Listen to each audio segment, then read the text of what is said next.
Yo, what's up? So we got Dr. Dibs Yo, here. what's up? This is Fat Jesus Live. What's going on? Yep, and then we got Fat Jesus there. Okay, namaste. Dr. So Tiz, welcome back. It's good to And be here. rebirth of the word, of course. Oh, the man, the myth, and the legend. yeah, we was talking a while in the background. That was pretty interesting because I was actually looking up a lot of the stuff y'all was talking about. So today we're gonna be talking about basically, aliens and extraterrestrials and cryptids, paranormal activity, and all that other paranormal activity type stuff. But mostly about what we're gonna talk about is the idea of what's been happening. Fat Jesus, he was hitting me up last night. He wanted to talk about the mysterious deaths of these scientists that were having all these projects going on, and they just recently passed away and stuff like that. I'm kind of on the fence on it because if you think of it, me personally, untimely death always happens. So you got to play that within the theories, and then you also got to understand some of them were very old, right? And then you have some people who have, sadly to say, mental illnesses that a lot of people don't take, serious. They'll always chop around everywhere else except thinking that the root cause is, mental illness. I've heard people say, we just recently had David Wilcock. Yeah, we just had him pass away. And some of the stuff, I watched some of his streams and some of them were kind of bizarre and off. And I'm not a doctor, so I can't diagnose anybody with mental illness, but I can say that if I'm looking outside in, I can be like, yo, that's kind of strange. Something's going up. Is this strange for entertainment, or is it, is he drinking or taking some kind of drug, or this is for a lot of people, right? Yeah, I mean, people are, we're in the age of AI, and people are watching this and they're like, yeah, these people that are dying, they're not really dead. It's like Columbine all over again, right? It's like, we're thinking it's InfoWars. Oh, by the way, that guy just lost InfoWars, by the way, just recently, and he owes billions of dollars. So I'm not even going to name his name because he doesn't deserve the fame, by the way. So he lost everything. Thank God. Thank you, internet world, and thank you to the people of Columbine for taking it away from him. So you guys are awesome. But I'll tell you what, man, I think people are skeptical of all these deaths. And they were and 1, 2, 3, maybe 4. They were like thinking they're faking their death. And I think what it is that people like the people from InfoWars made it taboo for people to think like that. Oh, remember when they said Columbine is some fake thing that happened, and it's like, what's the word? That it was a false flag. They said it was a false flag. And that guy got sued. He got sued for billions of dollars. They called it false flag. He called it false flag. It's real. Real people died. Kids died. And they called it false flag. So these people are already trained by this guy. All right. He trained the world by his bullshit. Excuse my language. I'm sorry, guys. I'm emotionally charged right now. And people around the world, whenever there's a death or something, people are already trained in the mind thinking, oh, this person that died, it's a false flag. It's not. And I just did a search looking for, since January, how many UFOologists, people that have researched UFOs, that have been telling the truth, that are engineers in aerospace, not just one area of the field, not just worked with just one government. I mean, everyone that worked in different areas that have come out or have been part of the of everything, have written books and everything. We have over 30 deaths just this year alone. We're not counting last year. We're talking about this year alone. And in this month alone, it's like they're rushing. Somebody's rushing to eliminate these people. Now, the FBI is is investigating. Currently investigating. Not like I'm making this up. They are currently investigating because some of them are high profile, but it takes a high profile for them to investigate. Yeah.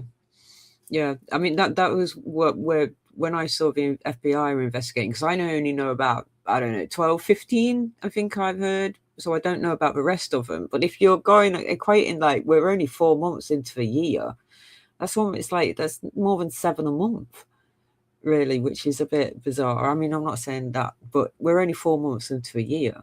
But yeah, I saw the FBI were investigating possible connections and everything, national security, espionage, and all this stuff. So there obviously is a little bit more to it than, like you say, than just some internet kind of gossip at the minute. Yes. So where's the 30? Like, I know there's like what would I say, David Michael Hicks, he was NASA. A guy called Frank, who was an engineer. Monica Reza. Now, she was the aerospace engineer? Well, there's an unnamed Boeing contractor in March, and they considered that a suicide. And he was a whistleblower, and this was on the. Was it not like an astrophysicist or something? This was in the UK now in Boeing. Who was this? It was an unnamed Boeing contractor. They don't want to release the name. Okay, that's interesting because Boeing were okay. And they considered that one a suicide. And this was on March 28th to the 30th. They don't want to name it. So that's in your backyard right there, in the UK. And I was hoping that you could research that and find out some more information. And that's Boeing. Boeing is all over the world, by the way. Yeah. We have a massive in Derby, which is about 15 miles down the road from me, is Boeing aerospace stuff. So I knew a lady once who worked on a really big Chinese contract for the Airbuses. Was it John Mitch Barnett, quality manager, died March, Charleston? I mean, self-inflicted gunshot, so it's not him. That could be him. You just probably found it. See, we can't see that stuff here in the United States. They block that stuff from here. That was so he was a Boeing. Yes, okay. So he was, because it was a big court case. He was a Boeing quality manager. He was 62 and he died in March. And he said he was from a self-inflicted gunshot wound while in the middle of a deposition for his whistleblower retaliation lawsuit against Boeing. So he was in a retaliation lawsuit against them, and it says he'd raised long-standing concerns about production quality and safety issues on the 787 Dreamliner, and I think that's one of them that actually has crashed. Now search for him and put in a search for him saying, "I do not want to kill myself." And it does say that's what you got to look for. You got to look for that. You have to look for his personal notes, and for him to vocally say that, because I say that on my streams, that I'm not looking to commit suicide. Excuse me to say that in the stream, because I don't want you to get all canceled out. But I vocally say I do not want to take my own life. I don't want to end it, and I have and trust me, I don't want to secretly do any of that stuff. Nobody's coming after me. And there's no letters, no nothing. I am, guys, I am mentally safe. Okay. Yeah. I have no reason to do any of that stuff. So if something happens to me, I didn't do it. I didn't do it. With him, the police, they said that the coroner investigated said it was suicide. Oh yeah. But his family filed against that because he'd, I think, they said that was wrongful. It was a wrongful death lawsuit alleging that Boeing had harassed and contributed to his mental health decline. But they said it wasn't suicide. The family said it wasn't suicide. Exactly. That's what I'm trying to say. And you know what? There's other things too. If a family member agreed to a suicide, that's because they want to get any money out of it too. That's another thing we got. That is another thing. Family members go against the grain. They don't help us out at all. They actually reverse it, and then they don't care about the UFO community.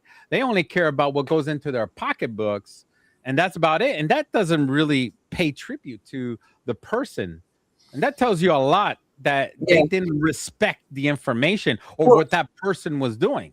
No, and the one I was really quite kind of shocked was Nick Pope, who again was a British guy though, because he literally was the only person ever employed in the UK by the UK government MOD to investigate UFOs. Nobody else in the world ever in the history, as far as I know, in Britain has ever had that position.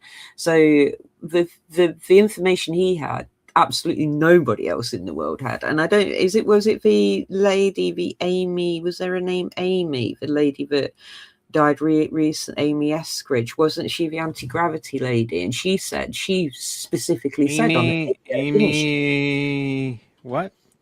Amy Eskridge, Eskridg. She was anti-gravity, exotic science researcher.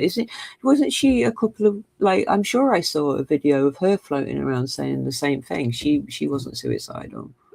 Yeah, something happened. Something happened to her too. They said, yeah. You know what's funny? You know what's funny? AI didn't even include her name, and I asked AI genuinely to include everyone's name. It doesn't even matter if it's a suicide or an accidental death or anything, or if it was just old age. I told AI include everyone, every death, no matter what it is, even if it's a natural death, even if it's found to be natural death. I want every death on this list, and it didn't even include her in it. Okay. I don't know. I mean, I don't know what the date was. Well, it happened. Oh, yeah, it was in 2022. I asked AI to include only 2026. Okay, so but that's a while back. 2022, but it's not that far back. Wait. 24 years ago. The 2022 death of Amy Eskridge has become a central focus for the disclosure community this week, late April 2026. So it triggered a federal investigation. That's what it did, because they're investigating her death. Maybe the person that killed Amy and all these people that are investigating it now are all dead, that are asking to investigate it. Could that be the key? Could that be the main key? Maybe because they all want to investigate the person that killed Amy. Now they're all dead because of that person. I don't know, but have they all got have they got a connection to Gaia in any way whatsoever? Have any of them all? I know Gaia is just a yeah, but they talk it's like Netflix. It's like being connected to Netflix. I mean, we would all be dead. You might as well just roll out the nuke. But the host guy, hasn't he not like interviewed most of them as well? You know. Yeah, I mean, I think more of these people. Well, that could be a possibility. I'm not going to discount you on that. I don't really watch too much of Gaia, and they haven't really called me. Have you guys ever been contacted by Gaia? Any of you? No. Hell nah. No. But we used to do aliens years ago. It was good when Eric Von Daniken and everybody was on it. Yeah. Gaia has never contacted me, so it was all new then. I mean, they never contacted me, and I deal with tridactyls, 3 fingers, 3 toe, not aliens, but beings. We don't consider them as aliens, by the way. So, I mean, if Gaia was interested in knowing the truth, then they would have contacted me a long time ago. So, I mean, no. You know how many times they probably hear that though? If people really wanted to know the truth, they'll contact me. It's probably like millions of times they hear that shit. That's why, I don't even, I'll be honest with you, man. I go back to you contacted me? No, I'm talking about I'm talking about big. What are you talking about? I'm talking about big name people, but I go back to the ancient times. Big name people. What are you talking about? You got a book. You're Rebirth, man. Yeah, but man. These motherfuckers got millions of dollars. Called me and I answered the call, and I am here, baby. If you're not here to watch Rebirth, then it's your loss. No, I just say that because you know, I follow a lot of people who aren't the big names. Like I follow a lot of small group of individuals, people who don't have like maybe like a couple of hundred followers on their YouTube, but their content is outstanding. Like it's Oh legit, yeah, like it's legit. But then you legit. got people who out there are just saying things just to say things, and they got millions of followers, and they're getting all the misinformation out there while somebody's Yeah, working diligently hard yeah. and trying to provide the right information, and they don't get anything. And that's what really pissed. That's why I support a It's lot of the just a people that I show. support, It's because just I a think it's, show, man. yeah, It's that's like what it is. WWE. It's just a show. That's what You it know. is. That's what it is, because Yeah, yeah, yeah, yeah. it It's a is. TV And show. you know what's so funny in this community, in every community, I was just telling my wife this. I was like, in the nerds, these nerds, y'all, who all of us nerds or whatever everybody want to call it, nerds are more thuggish than these thugs out here. They be taking it to the internet, doxing people, driving by people's houses and shit like that. I'm like, these nerds ain't no joke. I'm telling you, when I went to I that haven't been conference, TP'd yet, man. I man, mean, I'm I've telling been you, when lucky. I went to that conference, I haven't been and targeted I've been yet. to actually a couple of conferences, and every which ones that I went to, these dudes were smoking more weed than I've ever seen anybody smoke weed. And I'm telling you, I've been to a lot of black barbecues, and I'm telling you, these Yeah, I've dudes were been there. smoking I've been there blunts. too. Yeah, yeah. I was I've like, been there. nah, these nerds is true, and they fighting out there too. Like there was like two dudes that went Why to the would they side of be the fighting building for to start smoking weed arguing. I though? was like, what the fuck? And I was like, What is yeah, Fight there's Club? been a lot of people that look like me sitting over there, and there've been a whole bunch of cops over there. I promise you. I swear to God. I'm telling you, because it was so crazy. I was like, there's no way. I mean, they're just smoking blunts after blunts and blunts right in front of the hotels and everything. It's so different in your country as well, because you can legally smoke in certain No, states as well. in certain states you can, but these dudes were smoking in front of the hotel, and this wasn't no raggedy hotel. This was an upscale hotel. They were smoking like back to back. Now I'm telling you, if there was a lot of people that looked like me that was sitting there doing it, there definitely would have been a lot of police there. I'm telling you. Oh, so they were white. Well, let's just say it what it is. Privileged white people, man, I'm smoking. telling you, it was scary. It was scary as shit. I was like, because I was like, yo, I was like, you know what it was? You had kids. No, listen to me. Hold on. They were police officers. That's what they were. Listen, That's why they were there was, getting away with it. No, listen, there was people walking with their children up to the hotel. Medical. They'd be like, "Here's my medical card. It's legal." That's what they would. That's what some of them would say. And I'll tell you, like, look, my mom is white and my dad's black, so I've been to a lot of places where there was just white people, and I've been to a lot of places where there's just black people. I can tell that even though they do the same exact thing, one is more discriminated against than the other. Because I'm telling you, it was crazy. I'm like, wow. I was cultural shocked. Because I was like, what? I'm sitting here seeing all these dudes just lighting all kinds of blunts, smoking them. So one dude brought a bong outside. I was like, yeah, you don't have to go. You don't have to go to Disney World. Just go to his hood. You know. I said, did you know we used to watch Cheech and Chong Up in Smoke? Yeah. That's one of my favorite ones. Up in Smoke is I my favorite show. I watched one of my favorite movies. I was like, I just came across it on YouTube. Oh, I've got to have a bit of nostalgia and watch Cheech and Chong's Up in Smoke. Brilliant film, but you know. No, it was definitely an experience, because I went to one, and I went to two conventions in North Carolina. I went to two conventions in North Carolina. Okay. What were UFO conventions or history? One was the Cosmic Summit one. That's the one I was just telling you about. Yeah, I went to that one. And then I went to another one. I can't remember the dude's name that was hosting it. But it was a Bigfoot one. And I'm telling you, man, and it was like in the mountains. So that, you know, there's not too many people that look like me that's over there, right? You know, when I go to these places, there's always, you know, just a certain group of people, and I'm always like the brown skinned guy that's sitting over there and shit like that.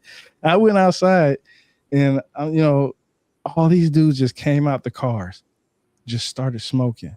Right, and this convention was in front of an arcade, so you know it had a lot of children around, and I'm just like, man, they're just smoking outside, and I'm just like, wow, this is crazy. So I could tell you that when it comes to this stuff, I don't think it's always a conspiracy.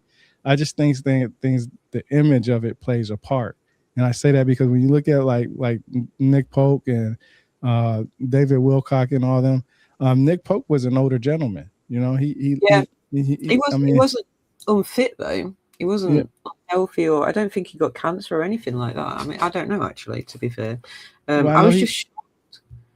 Yeah, yeah, and then He as was far born as in 1965. Yeah, he wasn't that old. He's still young. Yeah. And he died in Arizona, out of all places. yeah, You know? but the average age for somebody to live in America, I think, is like 70 something years old. I looked it up before. I think it's like 77 or 74.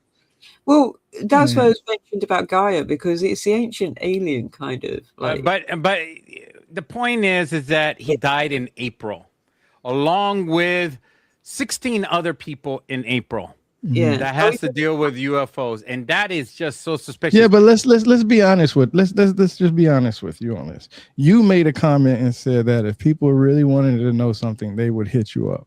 Wouldn't you be the person to take out if it was about to be tridactyls and they didn't want nobody else to know about it? You would be done before you even got the information out.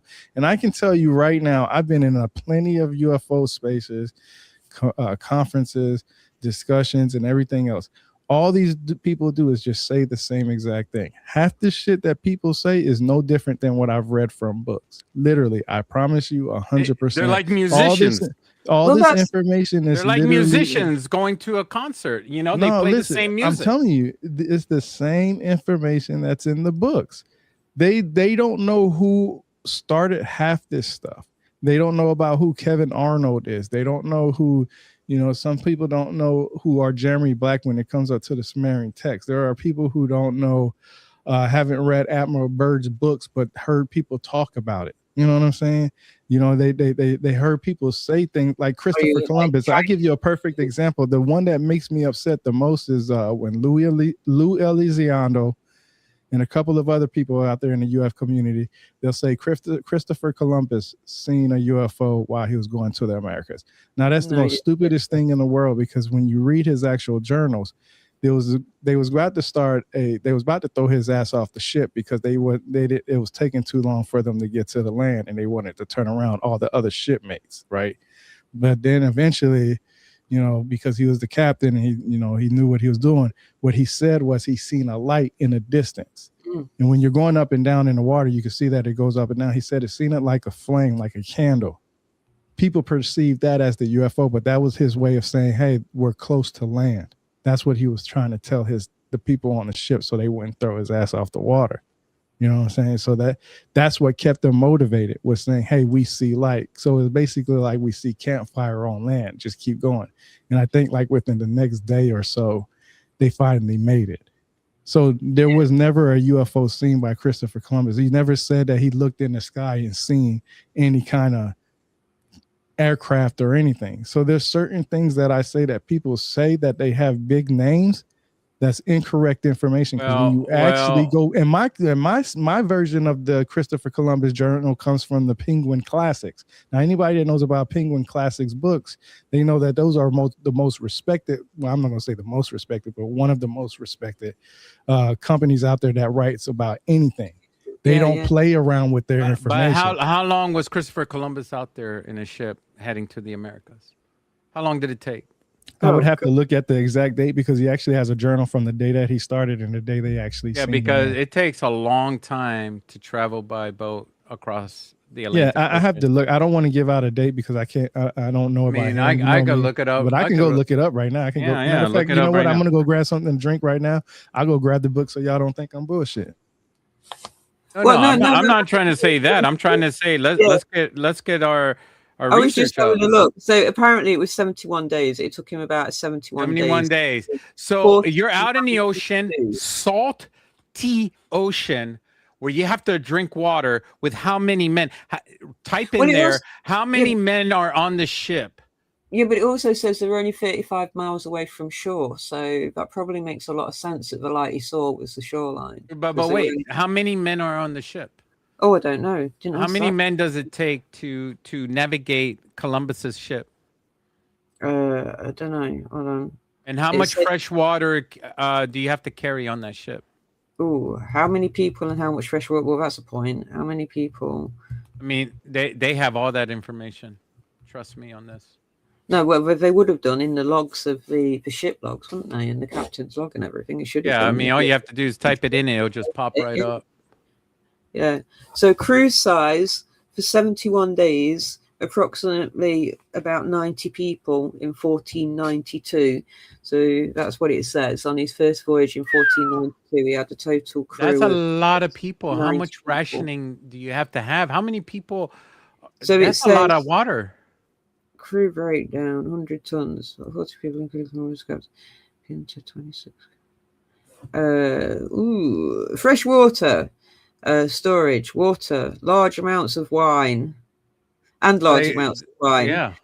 100 to 200 liters in a cask. So if you see a UFO on a boat like that, and you see that, and you're drinking wine, what's going through your brain when you're drunk? Well, anything could be anything. It could be, you don't know what it is. It could be something or nothing. It could be a moving star. It might not be a moving star. It could be a UFO. It might not be a UFO. It could be a lighthouse. Yeah, because you're drunk. You're drunk. But I mean, that time it wasn't going to be, like a Boeing 747. it's a lot of wine. It's a lot of wine that they're drinking. So you can't really go by the true accounts of a captain. If they see a UFO in the air, they might think it's an illusion, that it's perpetrated by their own mind, because they did see a lot of illusions out there when they're drunk, like a mermaid. Yeah, but isn't there like some kind, like you get. What if mermaids really do exist? Yeah. Like in the desert, you can hallucinate. Once again, an illusion perpetrated by the mind through drinking. Yeah, exactly. There's some, isn't there the kind of same thing with the motion of the waves, when you get seasickness and stuff as well. And there are stories from sea captains that says, well, we've been drinking the wine and we're out there in the oceans and then we be drinking out there and we see a mermaid. We don't know it's real or it's just an illusion that we were seeing out there. But she'd be singing at us and we'd be out there all alone. And the men would be looking like women, and they beautiful women with no teeth. Wasn't there, are there some like dolphin family or seal family or something that were called the mermaids as well? Yeah, I mean, yeah, that could be too. I mean, they'd be kissing seals, I guess, beautiful.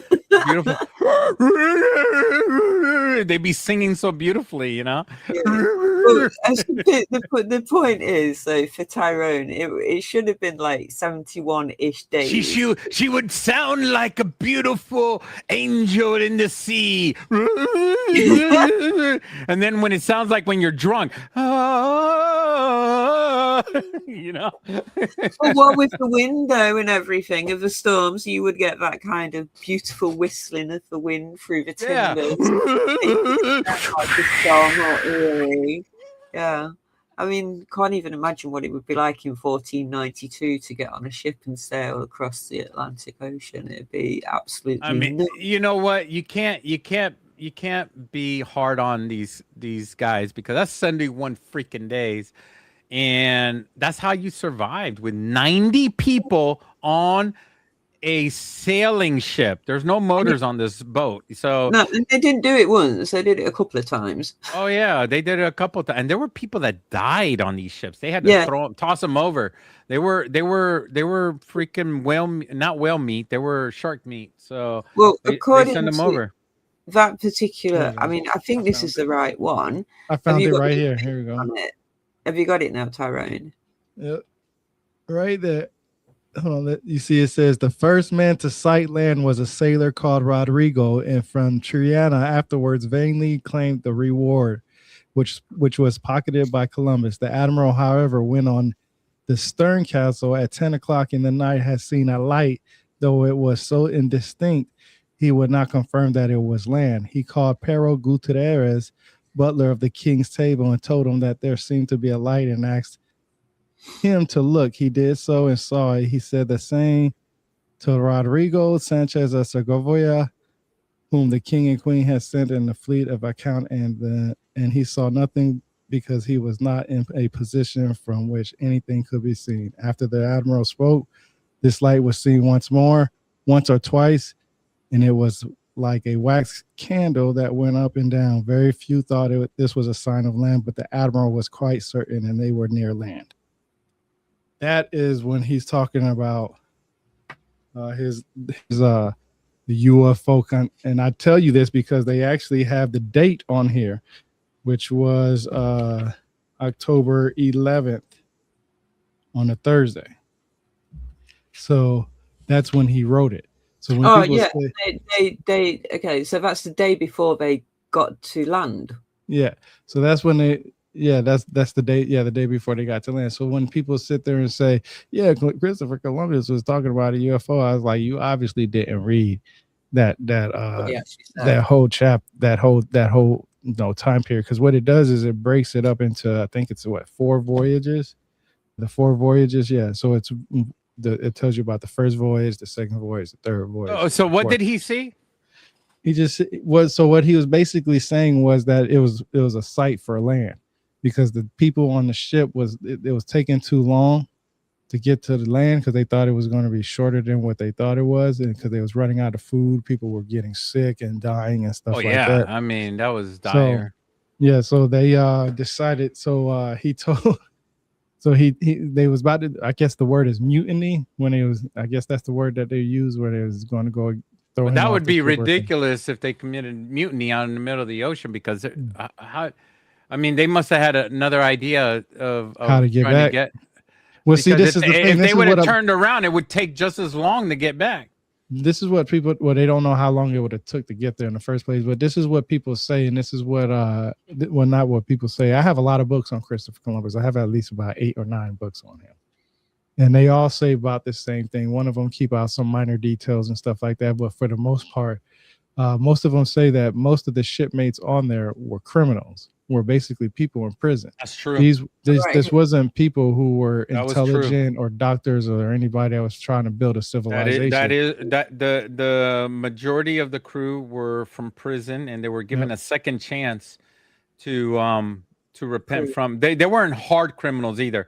They were like, people that didn't pay their taxes and stuff like that, and basically they just didn't have the money, or I don't know what the deal was. I don't know if they had families or children or things like this, and this was a way to repay the crown. They're dead. Yeah, and it's a good trade, isn't it? They don't have to pay the wages or. But they weren't they weren't like freaking. No. They weren't like murderers and killers or something like that, because I don't think they would have put murderers and killers with Christopher. No, some of them were. Some of them were. Some of them were. Yeah. Yeah, I think anybody at the time were murderers and killers. I mean, it's kind of like it was after the Middle Ages. I mean, to make it that no, they far, wanted to free up their prisons. That's what they wanted to do. Yeah, it was horrible. But think about it this way: if you made it that far past the Middle Ages, you had to kill a few people. Yeah. You had to make it that far, and you had to kill a few people to make it that far. So I don't doubt people killed people back then. And yeah, so we have to hit the reality of things, guys. I'm going to be straight up with you. There was no smelling of flowers back then, and it wasn't like hugging trees either, like we do today. If you're alive today, you are part of a family that murdered thousands of people. Okay, you're alive today because your family made the hard choice of fighting a war and killed thousands of people. That's the hard truth. No, that's all true. Right? Yeah, and the people that have died, they have no family alive today. They're gone off the face of the planet. They're no longer in existence. Your family wiped them out. Okay, so that's the hard truth. You have to live with that truth, and that is it. Okay. So we are the generation that has survived. I mean, I guess I'm the one that has to open your eyes that our existence is based on us being the victors of war, and that's who we are. We all are the victors of war. And those that lost are not here with us today. And they don't have a voice. They don't. All of them. They don't have a voice. So and there's billions probably. I'm opening up your third eye, guys. I just want you to think about that. Rest in peace. But that's the way war is, and it's horrible. War is horrible. We actually have less death today, and that's why we're close to 9 billion people on the planet. We actually have less wars and less death today than we ever had in in the life of humanity. And we think there's a lot of wars and there's a lot of deaths. There's actually less than before. And I think Rebirth can agree with me on this one, because we both have experienced that. And it's the horrible truth is, because of technology and because how our military is so detailed in strategically attacking, and how the enemy is attacking, and how diplomatic people are, we are able to be focused on specific targets, and that's about it. So, but back then, like World War One, World War Two, it was all out chaos. It's like a lot of innocent people lost their lives. And it's just everywhere. It was just death everywhere. So now it's more strategic. There shouldn't be death anywhere. Let me get that out first. There shouldn't be death everywhere, anywhere. We shouldn't even be at war at all as human beings. And we should be evolved to the point where we shouldn't even be fighting wars at all. That's what I believe. I believe that right now, that we shouldn't even be fighting for anything anymore. We are abundant. We are abundant in resources. We are abundant in food. We are abundant in any case. We have solar. We have all these resources. We work together. We know languages. We can translate anything in the world. We don't have problems with not knowing what people say. We can translate Chinese, Japanese, any language. Anyway, with a headset, we can translate any language. The AI can actually listen to a person and translate it into a headset, and we could talk back and they can hear what we have to say.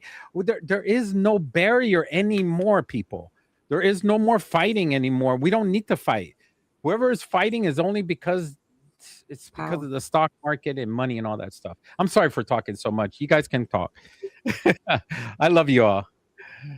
Amen. Yeah, Anna. Thank you. Victors do write the history books. I believe. And today's channel is about I believe. And it's not just about aliens, but it's also about us as human beings. We believe.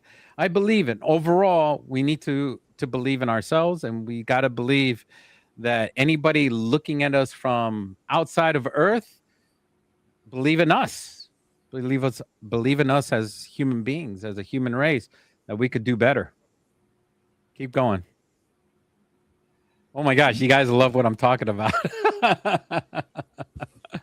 So we're actually talking about the recent deaths of UFOologists, engineers, and we are focused on thinking about, there is a hypothesis. And believe it or not, the FBI believes that there could be a serial killer going around killing all these people. Or there could be a group. Who knows? But you're safe. I think I'm safe. Nobody has ever threatened me. But there are people, a targeted few, and there's over 30 people. I did a search, and there's 30 people from January to now that have died naturally, died of suicide, or have died of an accidental death. And they all have something in common. They all met each other at one time or another. They all been to conferences. They all been to these conventions in Arizona, in California. They all have been dealing with the UFO disclosure. And it's just insane that they're no longer here on Earth. What's going on, people? And it's all over the internet. It's all over social media. And at first, we are desensitized. We have been told that it could be a false flag. That's what we've been trained to think. But enough is enough. We're down to 30 of them this year alone. Accidental death, natural deaths, and suicides. And these people have said, I am not going to commit suicide. I am not going to do this. I am not going crazy. I don't care about the bullying. It's not going to bother me. Cyberbullying is nothing. It doesn't faze me. I'll just go sell my books, sell my t-shirts, It just makes them more famous. That's pretty much all it is. The more attention you give me, the more followers I get. It doesn't matter. That's the great news. But why would somebody commit suicide if things are going so great for them? They're not. They're not. And they said it themselves. We're not going to do it. I'm not going to do it. I'm not going to do it. They're not going to do it. They came out in the open and said, I'm not going to do it.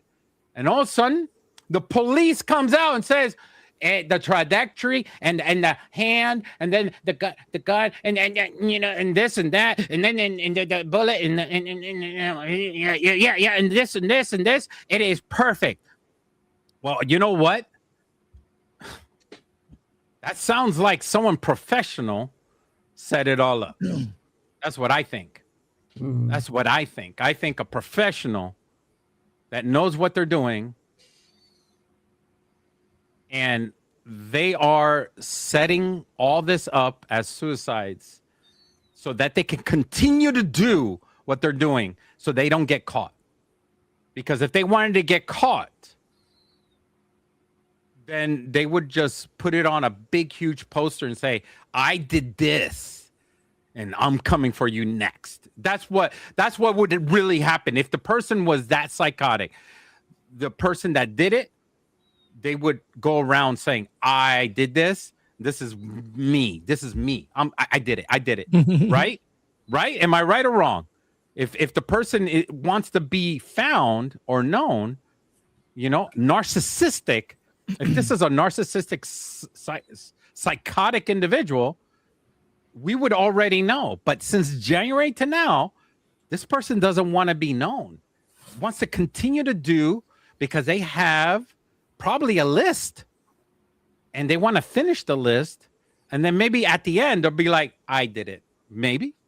I'm just hypothesizing, but my condolences goes out to the family, friends, and neighbors of each individual because I love these people. These people are a part of our society and they have done so much to give us information, and we couldn't do any of the stuff that we do today without them. And now they're gone. It's just heartbreaking. It's just killing me right now. And it's bothering me. And whoever's doing this, I feel like somebody's doing it. And the FBI is involved right now. Okay. And now if the FBI was not involved, then I'll be like, we wouldn't do this podcast. We wouldn't be doing this podcast right now. But the FBI now is involved. And they feel the same way I feel right now. And they're doing checks and balances on this stuff. So what do you guys think? Is there a way that you can actually check what the FBI is saying? Like, i.e., are they keeping updates on the investigation at all? Are they making any of that public? Well, it's an active investigation. So every active investigation, they don't publicly announce who they're pursuing because that person does not want to be pursued or known. We're probably the first people to get on social media and call them out. We're the first. We ain't, bro. No, we're not. Nobody else? Okay, then. No, bro. Well, I've seen people a couple have been talking people. about this for like since it started, bro. A serial killer? Hell yeah. You think somebody else came out and said there's a serial killer? Bro, it's all over it. Yeah, it's definitely all out there, bro. I mean, I've seen some videos saying that the government is out there doing this, but that's not a serial killer. That's the government. Is that because of the Los Alamos, though? Because there was Los Alamos staff that have gone. Is that Los Alamos staff that went missing and then died or something? You know, Area 51. I don't remember. Or did that just happen? Wasn't there somebody that died from Area 51? Los Alamos? That's Area 51, isn't it? I don't know. I gotta look at it. Well, let me see. I thought there was. Is it this year? Staff that went missing from there as well. I don't know about years. I don't know what years they are. I was just like, because for me, there's been a lot of actors as well that have died really recently, like over the last 4 months as well, actually, while you were sort of talking about that. Several staff members and contractors have died during their service at or near Area 51, largely due to flight test accidents or alleged exposure to toxic burning hazardous waste. Notable deaths include Lieutenant Colonel Eric Soltz, 2017, and workers who later developed illness from burning materials such as Wally Kazas and Robert Frosty Frost, Wally Kazas, so 1990s and 2017. Notably because of the toxic materials that they're using in Area 51. So, and that's been a big deal because they've been at the VA hospital veterans. They've been hitting us up on the emails. Have you been receiving the emails on the toxic fumes and waste and stuff like that? No, I always get on your those emails. Emails, yeah. Yeah, I've been receiving a ton of emails on the toxic chemicals and stuff like that that we've been affected by in military service. So I've been receiving those. Are you allowed to talk about any of those? Well, I was around nuclear stuff, so I received those emails, and I'm fine. I don't have any cancer, thank God. But I could have. I could have gotten it. I got lucky because I dealt with things like that. I can't say anything in detail on my involvement on those subjects because they deal with classified materials. But they and I don't know if they're declassified. I have not checked, so that's why I'm not talking about it. So I have not checked in detail about the classified materials that I dealt with in Central America at the time. So it's been a while. It's been over 20 years. It's supposed to be declassified after 20 years, but it's got to be something bad. It's toxic chemical, but it's actually caused death. I mean, that's when it comes to aircrafts that they're testing, they're usually testing something that is unknown, unusual, and it's not everyday, day-to-day chemicals on a secret aircraft, and they don't have any regulations or laws dealing with that chemicals like they usually do with their usual aircrafts that they deal with every day. So they have like implemented, like they have the fire trucks and they got everybody trained to deal with those certain chemicals, and everybody's safe on the airbase or naval base. And any of those bases, they have SOPs, standardized operating procedures, and they know what to do. And everybody in the military know what to do because they're all trained to deal with it. But when it comes to a testing facility, it's a little bit different now. It's it's mistakes do happen, and then you've got disposal as well. So it's not necessarily going to be military, but a disposing of something. I'm going to be honest with you. Mistakes should not happen in a testing facility, but if you're really close to it, like you're in the lab and you take a whiff of something, or if I don't know how a contamination can happen like that. Miss Anthrop and Anna Sources talks about it. Yeah, she says high pressure jobs. Some may be genuine suicides. Others could have been kidnapped. Or she talks about mostly overall things. Anna talked about earlier. You are absolutely right about all this. It is hard for people to stay here when nobody believes in them. I'm so glad, guys, that I caught your stream. Oh, thank you so much, Anna. I appreciate it. I'm gonna be honest with you guys. It's just difficult to understand what they do with top secret facilities. There's a few top secret facilities across the United States, and they're just dealing with the next set of aircrafts that are going to be coming out and stuff like that. Who knows? Maybe we have UFOs. Maybe we are flying these anti-gravity UFOs. Maybe we are the ones that have them. I don't know. Maybe this whole UFO thing is a secret aircraft from the U.S. Is it possible, Rebirth? I mean, it's possible. I mean, anything's possible. I mean, you always got that 1%. I just feel like this. Look, everybody that passed away, I always say this. There's this movie. What's this movie called? Dang, it just slipped my head. But there's this part in there where when they sitting on a couch and the dude is like, people die every day, B. So it's like a hip hop movie type thing. I can't remember what it's called for some reason off the top of my head. Yeah, go ahead and say. But I see it like this: the people that are passing away, if you look at the ages of some of them were old, some of them were young, some of them were doing mysterious things. I just see it like this: as far as aliens, um, if you're going after somebody like David Wilcock about reptilians and aliens and stuff like that, why didn't they go after Dolores Cannon, which literally went around the world hypnotizing people or doing past life regression on people and getting the same type of information? Why isn't these universities getting shut down where they're showing these artifacts of these certain type of reptilians where it comes from the Ubadians, their artifacts? Can I one up you on one? Go ahead. I'm gonna one up you. How about William Shatner? That man is 100 years old right there. No, I don't think he talks about flying in a rocket and TV shows and signing paperwork. I mean, signing his name and Star Trek and all that stuff. What different is he? No, that's he's really old. Wait. Here's one more. Dick Van Dyke. He's fiddler on the roof. He's still alive. He's 100 years old. He's still around.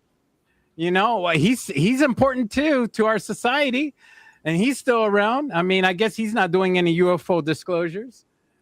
Nah, see, I think people are just looking for something that's not there. When I hear somebody say I'm not going to kill myself or something like that, that's the first indication that you might want to look at that person, because what would make them say that in the first place? Has anybody ever thought of that? I don't just get on stream and just think of, hey, I'm going to tell the whole world I'm not going to kill myself. I would never say that. Yeah, but isn't that a part of they're getting cyberbullied? That's why they said that. This is the thing. This is my point. I'm 42. That man, they're getting death threats. That's why they said that. No, see, hold up. I get death threats too. I've gotten threats, and not even. You better start saying something then. No. Listen, no. See, you got to listen to me. Everybody gets death threats on everything. These people, if you're on social media, people talk on social media more often to see what people will say to you. I literally had people invite me to racist freaking spaces. I have audio and video of it. These are the same people that we all know about. Dr. Diz know who I'm talking about? You know who I'm talking about, because I told you. I've been invited to these things. So I know how it feels like that. I'm a 42-year-old grown man that's in a combat wounded veteran. Don't talk that shit to me, okay? Because it's not going to scare me. People are on the internet. That's why I was saying earlier, these nerds are more thuggish than these thugs. Maybe I don't recognize what a death threat is. That's probably what it is. You probably don't, but I'm telling you, maybe I don't recognize it. When I said that comment that these nerds are more thuggish than these thugs that I know, it's 100% facts. I'm telling you. They do things that is different than what you would possibly see in what people would say a hip hop rap movie where people are shooting in the streets and stuff like these. These people they might not be doing it, but they're sending some of these people sending some of their fans to do this stuff. Seriously. Like, I'm not even kidding, bro. I've seen people where That's crazy, doxed man. people. I've seen where people doxed other people online. Oh yeah, man. It's insane to me. And I can tell you right now, you would not put no fear in my heart like that. For one, it won't happen. So threatening me online, you're not going to scare me with that. I'm too cautious about my shit in the first place. I do.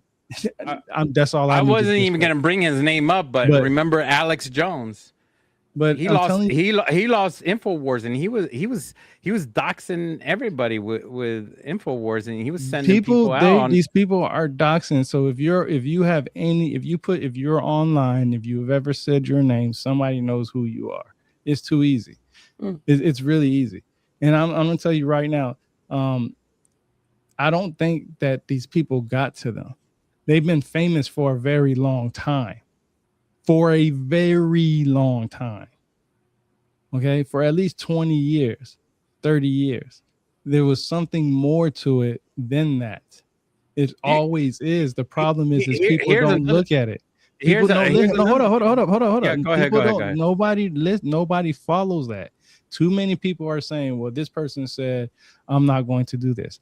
I would never get on stream and talk about that. And if somebody threatened me on stream with some real shit, I would pull up a screen share and be like, yo, this person threatened me. That's all I'm going to say. You know what I'm saying? And if you show up anywhere near me, it's going to be a whole misunderstanding. The only person, this is going to be a bit wild and out there, but the only person I know who actually said that, and it did happen, and he didn't kill himself, was John McAfee. So a good number of years ago, he used to hang out. I mean, John McAfee was British, and years and years ago, he invented McAfee antivirus. Yeah, so everybody knew him because of the antivirus. And then he did a lot of government contracts, and he actually, did he not like copy? He hacked the government. Yeah. So he actually did. He saw a bunch of stuff that he shouldn't have seen. Yeah. And you also got to remember. He said I won't. Believe me, I will not kill myself. And I believe that John did not kill himself at all. So. I could tell you, I think that there could be somebody out there doing something like this, but I don't think it's somebody. I think it's somebody that they pissed off, because we don't know these people's lives, man. We don't. Like you say, it could be a group. It could be a specific. No, it could be really that they got into some shit that they shouldn't have. I mean, like once you get to a certain celebrity status, you start getting in contact with different people. No matter what kind of celebrity status you are, you know what I mean? Like we're going deep in the rabbit hole now. We're not invited to certain things and people have money. People have money. The Trump assassination, the attempted assassination again. Yeah, that's what I'm saying. Man, that was nuts. I saw that one. I was just saying it proves your point completely. Yeah, and you know what? There's always. People get complacent because they don't train and they don't do muscle memory with a lot of stuff. We have to remember that I don't think everything is a conspiracy, because it's not one person that's working on it. There's many people that's working on it, right? Like there's not just one person there's not just one engineer working on a rocket. There's like 50, 60, maybe about 50, 60 engineers working on it. Not all of them working on it specifically, but have some kind of hands-on on it, and there's only one person and there's not even one person that knows the whole thing. From what I understand, when it comes to this secret shit, everybody only knows their small little part, so they don't even know what they're doing. They don't know what they're making. They're just they're just doing something, and they're coding something, and that's it. They don't know exactly what it is for, and there's not that one person that knows it all. That's why when somebody gets taken out, the whole cookie crumbles, because that piece is missing. But then you also have to remember, people are human. People do some stupid stuff. They'll make some money and they'll go gamble, or they'll do some cocaine, or they'll go do some drinking some alcohol. You know what I'm saying? We only see what they want us to see. That's why when I'm telling you, when I went to these conventions and I met these people who were on shows like Ancient Aliens and other shows that I'm not going to mention and stuff like that, these individuals surprised the hell out of me on how they act, because they act one way, and then when you meet them in person, they're a whole different way, and you're just like, okay. And then you start hearing other things and allegations of other people that you guys probably ain't heard of, that I can bring up later on after we go off. But there's been some serious allegations about some of these people. So it's just telling me that we have to be careful of who we think is the right person and who's not, who we look as the person that we should be worshiping or looking up to or something like that. I suppose it's like Shakespeare says, the whole world's a stage, isn't it? And you and I are just merely players. Yeah, so it is. I'm telling you, listen. Part of some kind at some point. I'm telling you, the stuff that I witnessed, it was crazy. That's why I'm telling you, these nerds are more thuggish than these thugs that I know. I'm serious. Some of the thugs that I know, they trying to stay out the police eyes. Not these motherfuckers. These people were all in the open with this stuff. And it's crazy. And They got something to prove too. When you go to these spaces, you'll hear some of the stuff that they say. And then you also got to remember that some of these people talk so much shit about other people. Like you guys talk about bullying and all this stuff like that. Let's say that David Wilcock was bullied. But how many times have you heard somebody make fun of somebody that had cancer online? You see what I'm saying? That shit is crazy. And then people will still follow that person. And then that person would get mad when that person talks about them. Like I've seen the bullying. If people really cared about the bullying, the cyberbullying, yeah, they would shut that shit down when people do it to others. They do it every single day. I can name 5 people right off the hand that people that are at these conferences. They go to these conferences and these conventions. There's speakers at them. And they're talking about people with cancer. They're cyberbullying people. And then when that person passes away, that person's going to say that person was strong-minded.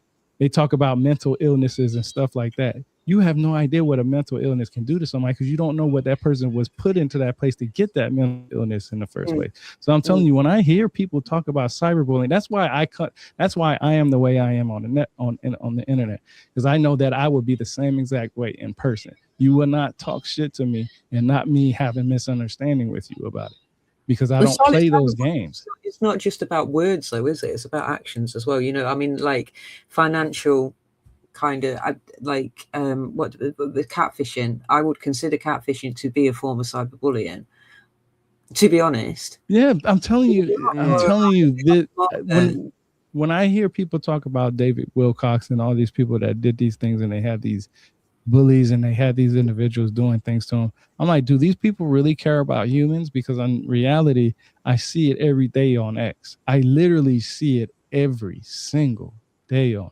X. And I'm not talking about just no regular stuff. I'm talking about bullying to the point where if we was in high school, there would have been a fight that broken out in the cafeteria right there and then. Seriously, straight up, because there's no, and that's just coming from somebody where won't I'm be from. coming back to school for 2 weeks. That's for sure. Exactly, because this stuff would not play out the way it plays online. I've seen so much disgraceful things. I've seen people, I'm telling you, I say that cancer thing is because there are people out there that's making fun of Flint Dibble because he had cancer. You don't know what is going through that man's mind while he's fighting that battle. So sitting up there and egging him on and egging him on, that needs to stop. True. And if you can't be man enough to stop that, if you want a reaction from somebody and somebody gives you a reaction, don't push that other person to the side so you can bully somebody else. A bully is my favorite thing. Is a bully. I used to love bullies because that gave me an opportunity to fight. I love to fight. I literally do. At 42 years old, I still like to fight. I do. It's something I enjoy doing. Okay. So when somebody brings it to my attention that they want to do something, I'm like, shit, we can go at it. And we can have a beer right after it. Because in certain states, you're allowed to do that. In my state, you can't do that, but I'll fight anyway. But the point is that these people are out here bullying people until they get slapped in their face one day. And then now you get to see them have that opportunity to call 911. Because now they did all that talking, all that shit talking, and then 911 gets pressed because the person slapped the shit out of you. Now you want to call 911. I'm telling you, these people are bullying these people because they know they're weak. They don't want to. David Wilcock don't look like the type of dude that would stand on his own 2 feet and fight somebody. He doesn't look like that. Okay, Flint Dibble doesn't look like that either. Get somebody that can stand on their 2 feet and ready to fight you, and see how much shit somebody's gonna talk, especially when they already know that they're gonna go to jail anyway. You know what I'm saying? Like somebody who don't give a fuck about going to jail for fighting, at least at bare minimum.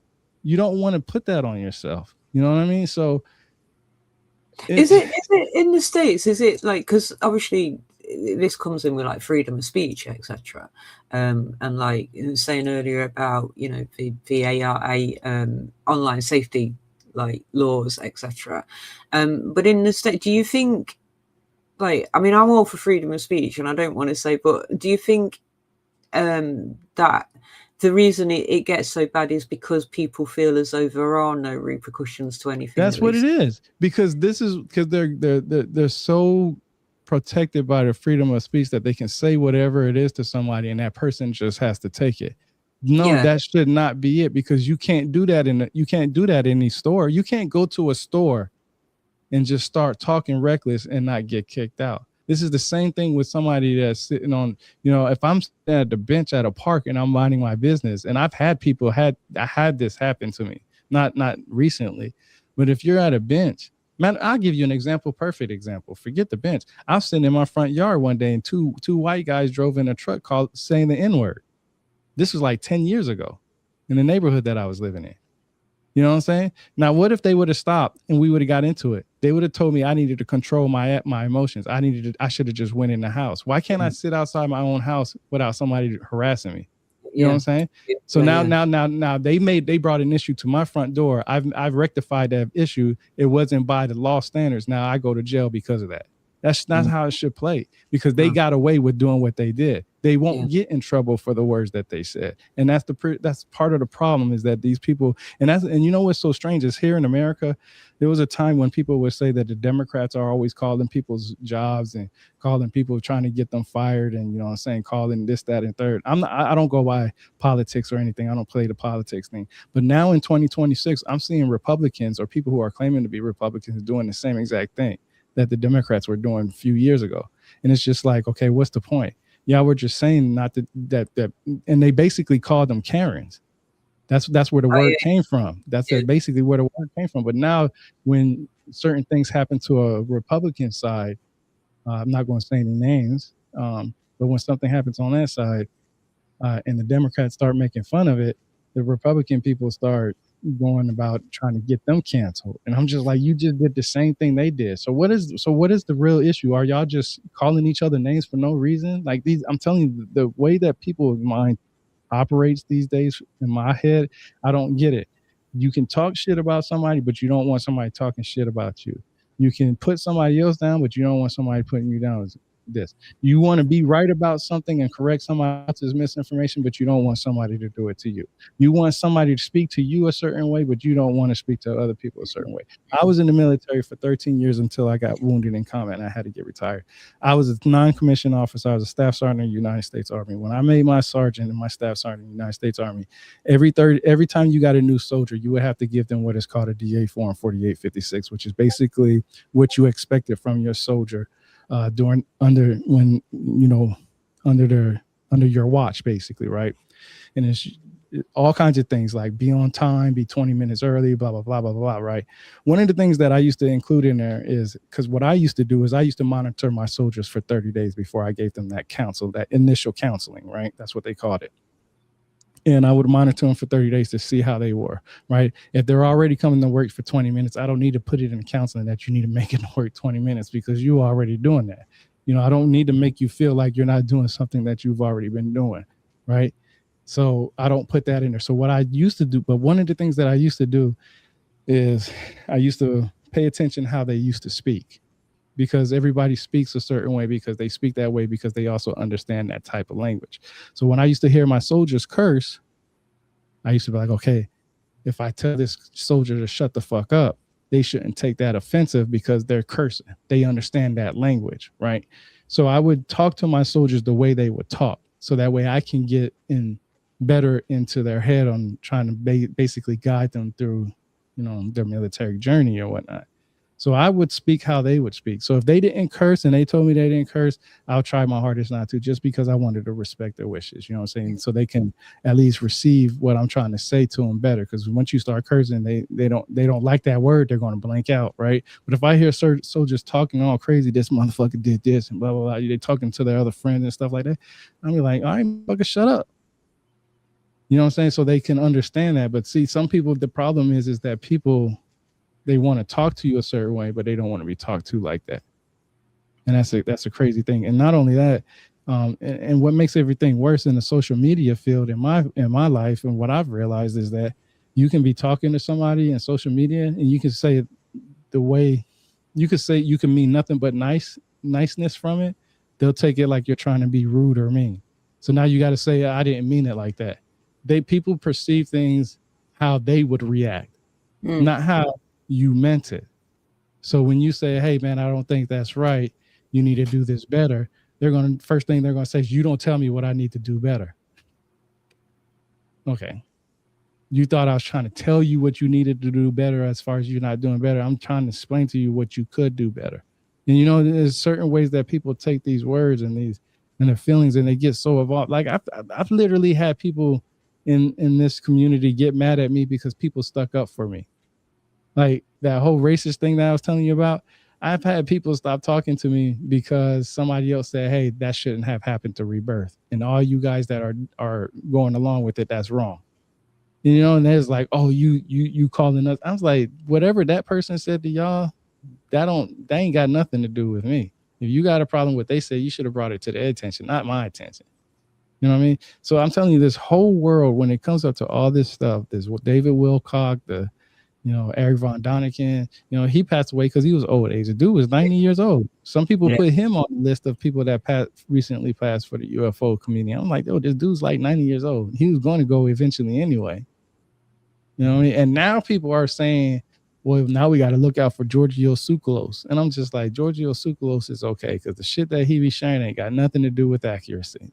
So I'm just going to be 100% honest with you. And I'm telling you, all this stuff that these people talk about are literally in these books. Are literally. There's nothing. The tridactyls, the three-fingered aliens that people be talking about, that Fat Jesus talks about, Dolores about it. I showed him plenty of paragraphs that had something to do with that. Even the aliens, Dolores Cannon, I promise you, she says even the aliens believe in one God. Even the aliens believe that there was one God that created all this. She says it.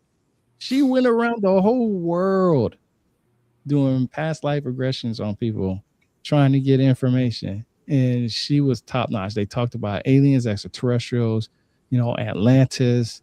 I mean, everything that you can possibly think about. That's why she's my go-to when it comes to that type of stuff. I mean, I've read stuff from like different people from aliens, like Brand Lee and stuff like that.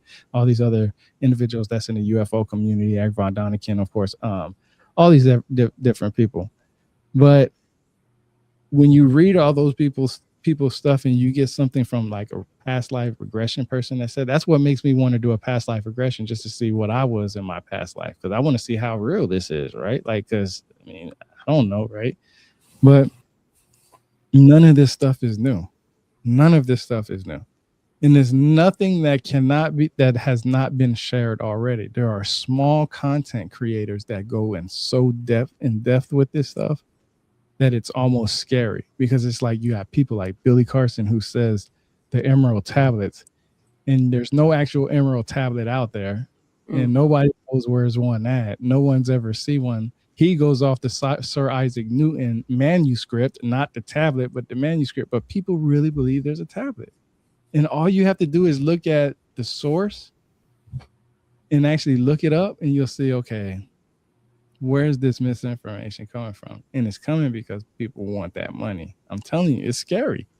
It's scary. Like this, I just don't believe that I don't think there's one person going out there for certain people. I think certain people are getting into things that they shouldn't have. And I think it could be more than what we're looking at. It could be doing with gambling. It could be doing drugs. Isn't it though? I mean, when it comes to sort of like anti-gravity though, you're going into free energy, aren't you? And that's kind of like a bit of a brutal business, because but free energy, then all the energy companies are kind of, at risk of losing their revenue. So isn't a lot of it like economically, in the incentives for the economical like side of things? Is that where people go down that rabbit hole as well, don't they? I mean, I love a good conspiracy, but I don't think there are such things as coincidences, to be honest with you. I agree. I agree with you, because matter of fact, there's an actual episode on Ancient Aliens where these people mimic anti-gravity, where they have this little thing floating on top of this little circular type, I guess you could say, table. Well, isn't acoustic levitation? I mean, does that? And that's what I was going to say. The Japanese railway, their subway stations, some of their subway stations or trains, they're magnets, and they levitate. Yeah, they levitate a little bit. Yeah, so that's what I'm saying. We already have the technology. I mean, we just don't have it on the. Just think about it.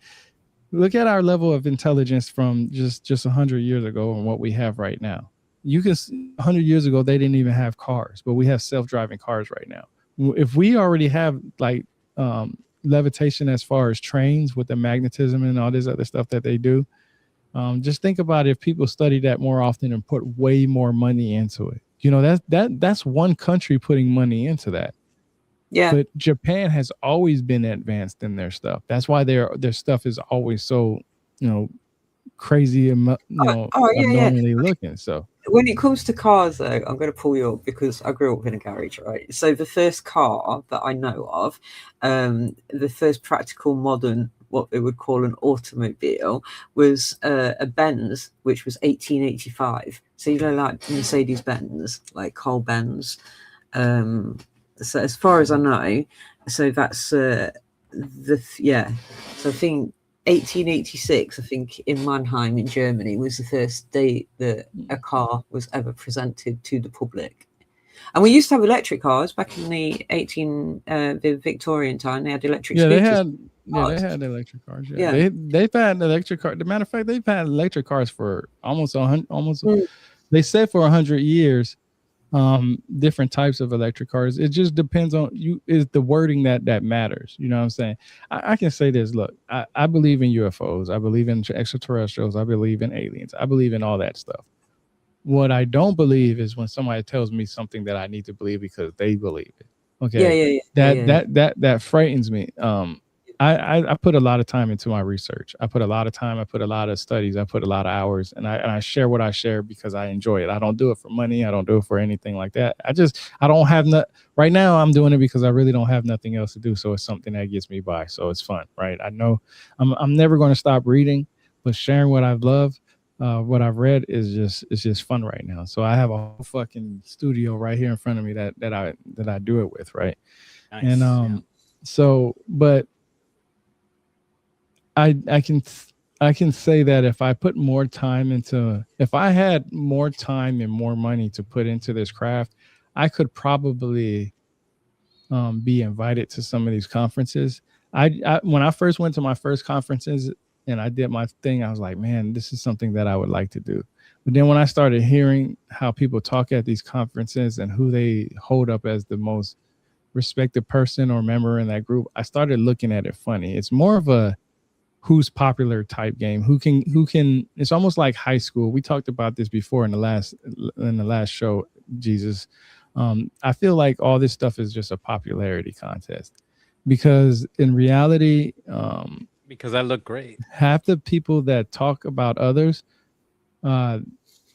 they do it so much to the point where you can tell that they're writing their name off of somebody else. I can tell. Oh yeah, 100%. They write off of somebody's name. It's graffiti, man. That's called graffiti.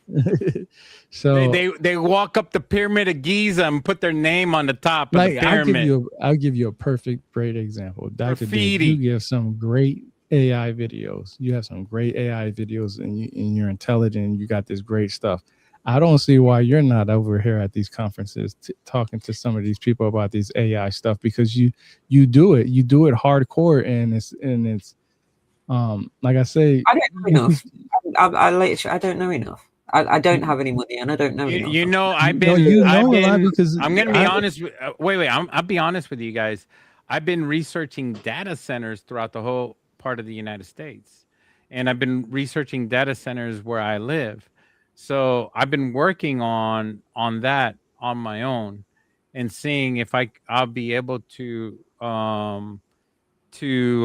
visit one of them if they allow me to visit them, because you have to have like a badge or something like that to get in one of these places, or a federal badge or something, because they're like, it's like going to the port or something. You have to have like some kind of badge or something to get in. But I don't know if they allow you to tour the facility or something like that. But I'm going to be straight up with you. These data centers, I think you have to wear like a special suit or something, because these places have like lithium or something. They could be always contaminated with chemicals. Something could go wrong. I mean, These things are they have to maintain a certain type of cleanliness. So if you walk in there like with long hair or something like that, and the hair just flows into one of them. Yeah. I mean, I could be contaminating the place. So isn't that the same for Bitcoin mining? It's probably not the same for Bitcoin mining farms, but AI is maybe a bit more delicate. I don't know, but we're talking about massive facilities. Yeah, like, massive data centers. I mean, isn't this where like bigger than Walmart? Were we talking about this, about putting data? They were going to put data centers on the moon because it would be cooler to put the data centers on the moon, and then or is that a Chinese thing? I don't know. They were talking about putting data centers on the moon because it'd be cooler, and then just like using the moon. Well, they're thinking about putting data centers in orbit because it's cooler. But I mean, shit. You know how expensive it would be to put it up in space? Well, yeah, I mean, that's another thing, isn't it? Money, they just print money whenever they want for anything they want. Or like didn't the DOD lose like $8 trillion at one point? There's like in Congress, they were talking about like auditing. I was like, the DOD has never been audited. Well, money is not worth anything anymore. It's not backed by the gold standard or silver or anything like that anymore, unless you guys are backing it up. But we're not backing it up with gold or anything like that. No, the UK is just printed. Bankrupt.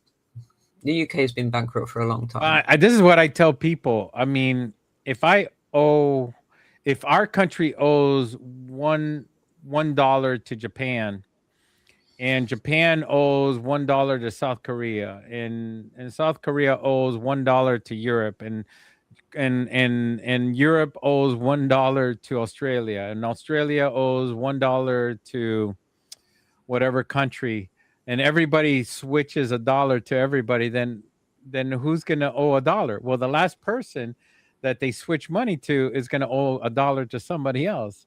It's always going to be somebody owing money to somebody.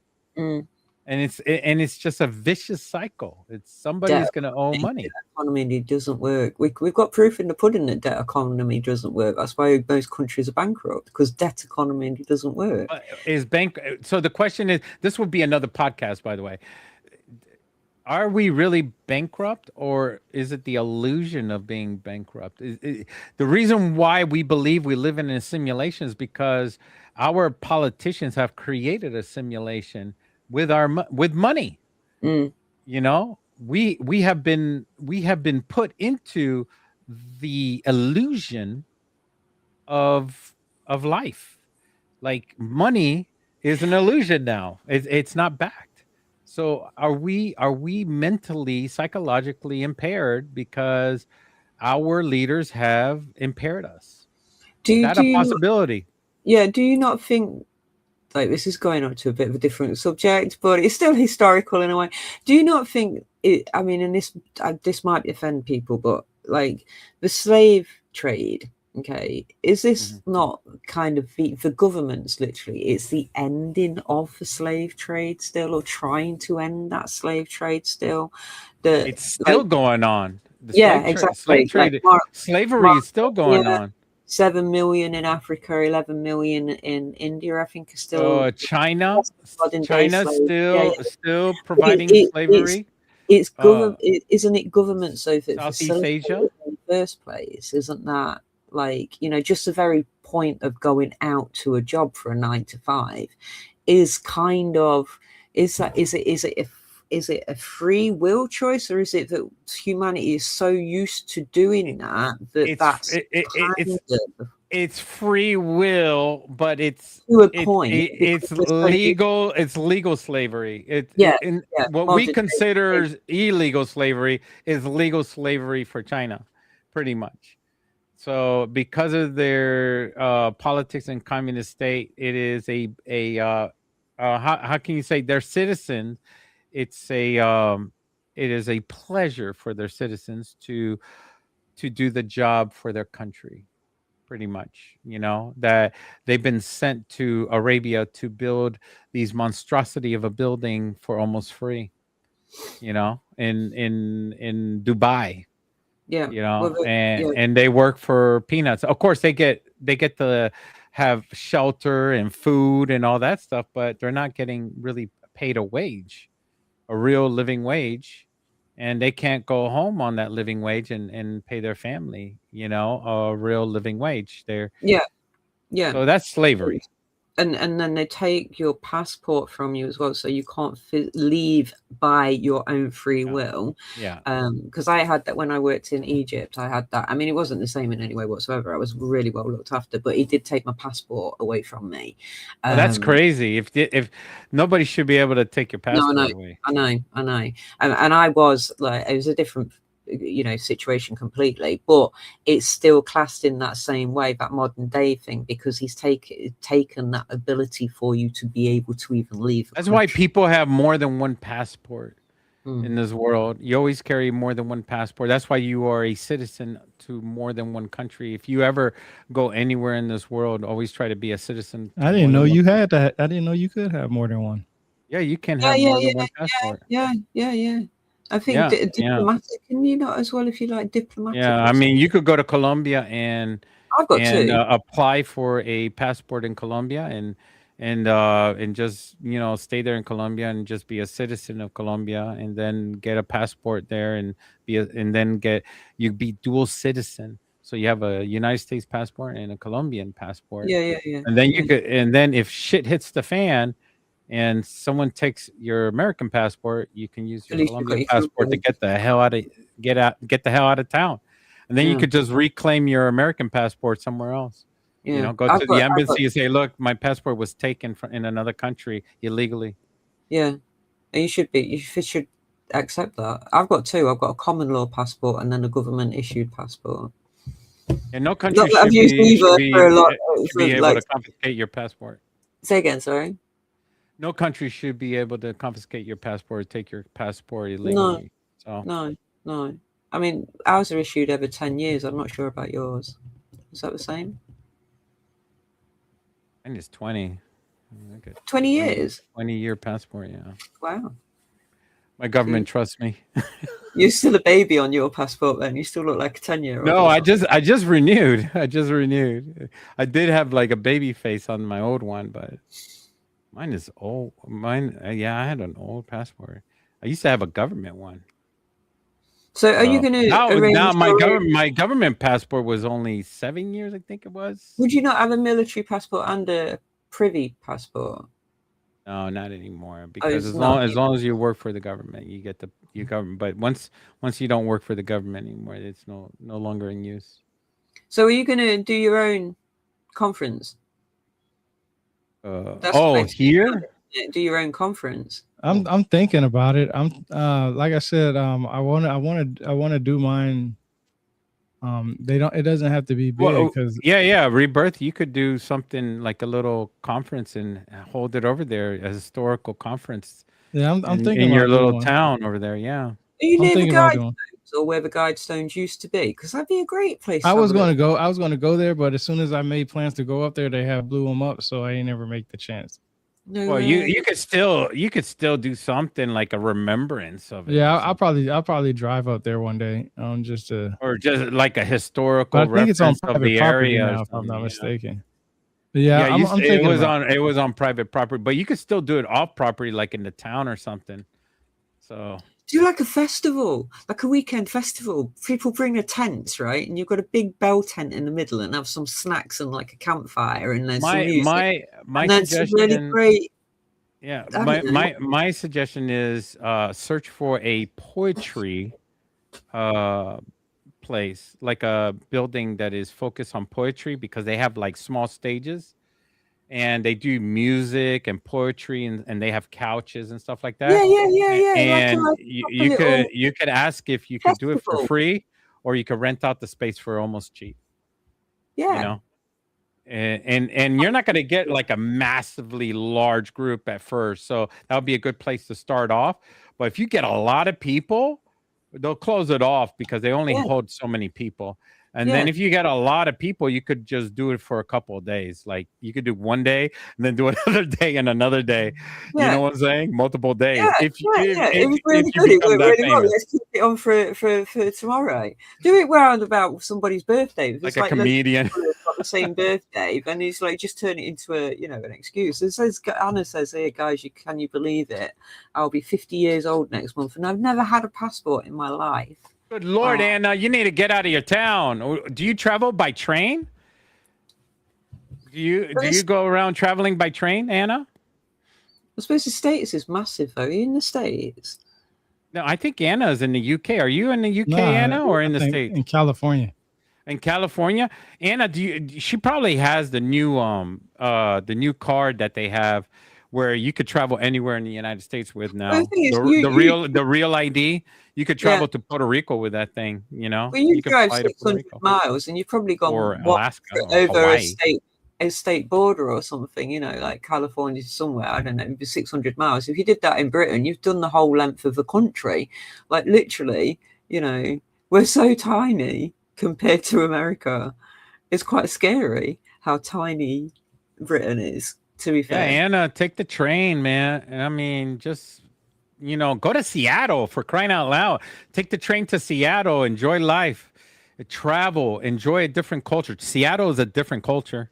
I'll tell you that right now.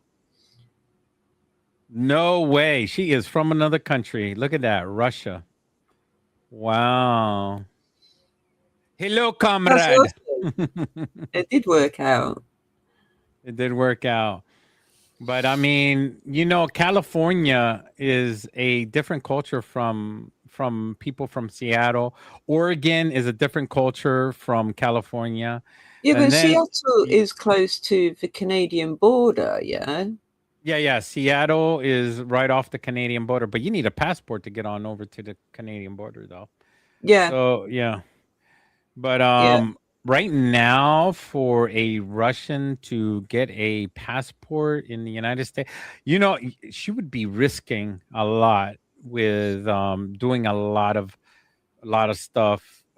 People are afraid right now in the United States, because if they're a minority or they came from another country in the United States, people are afraid that they might do something that will upset the balance of their life.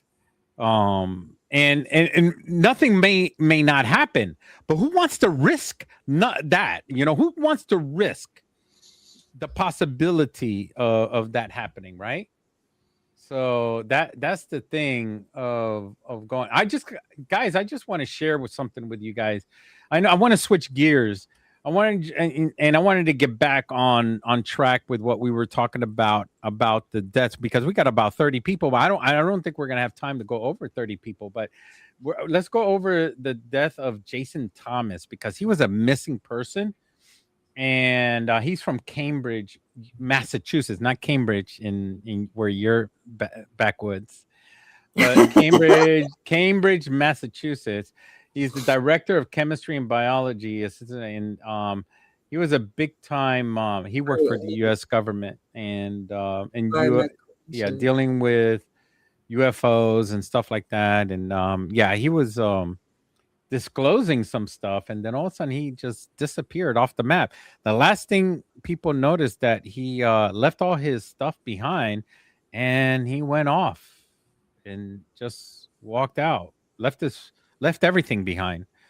So Alex, let me see. It says right here. It says that he was a high functioning professional vanishing without a trace.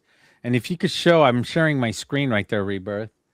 Detail that mirrors the disappearance of General Neil McCaslin. Oh, he wasn't old either, was he? Yeah. Basically, he was missing for a while, and then in March 17th, 2026, they found his body in a lake.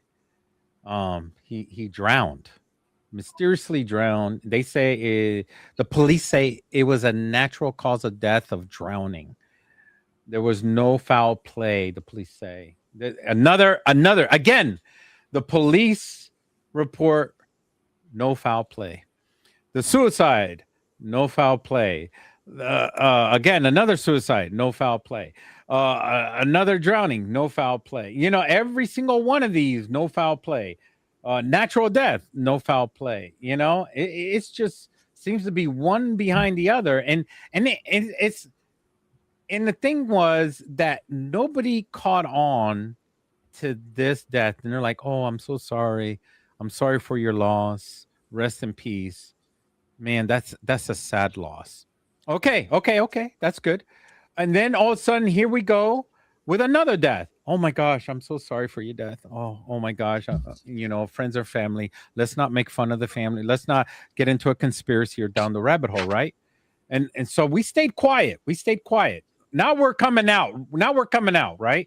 But before we didn't want to say anything because my condolences, right? Let's not go down the rabbit hole, right? There are some people that did go down the rabbit hole, but I think that's disrespectful. Really, I didn't want to go on YouTube and start making money off of this or do something like that. Right now, I don't want to be making money or anything, but I just want to get the word out. That's all I want to do right now, right?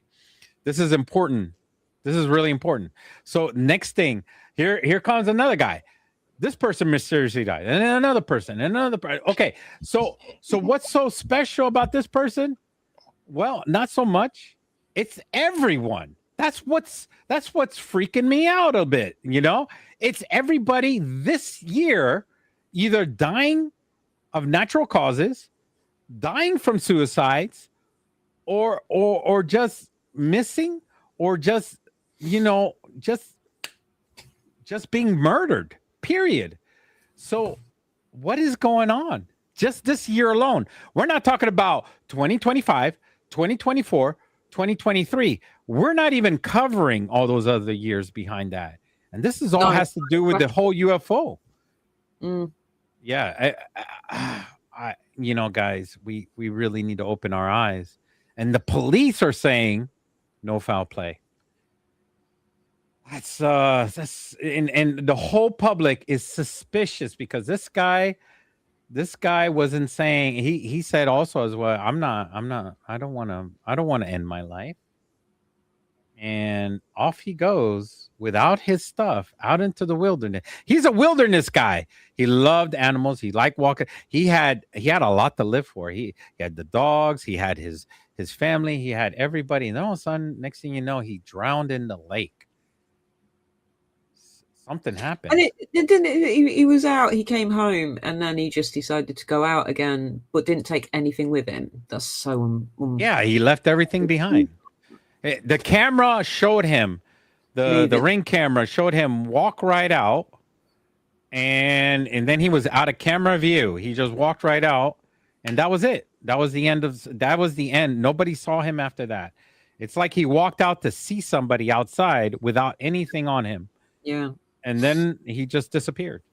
He went outside without his phone, which is really weird too, because I guess he left his phone charging. I don't know what the details are, but who walks out without their phone? Who does that?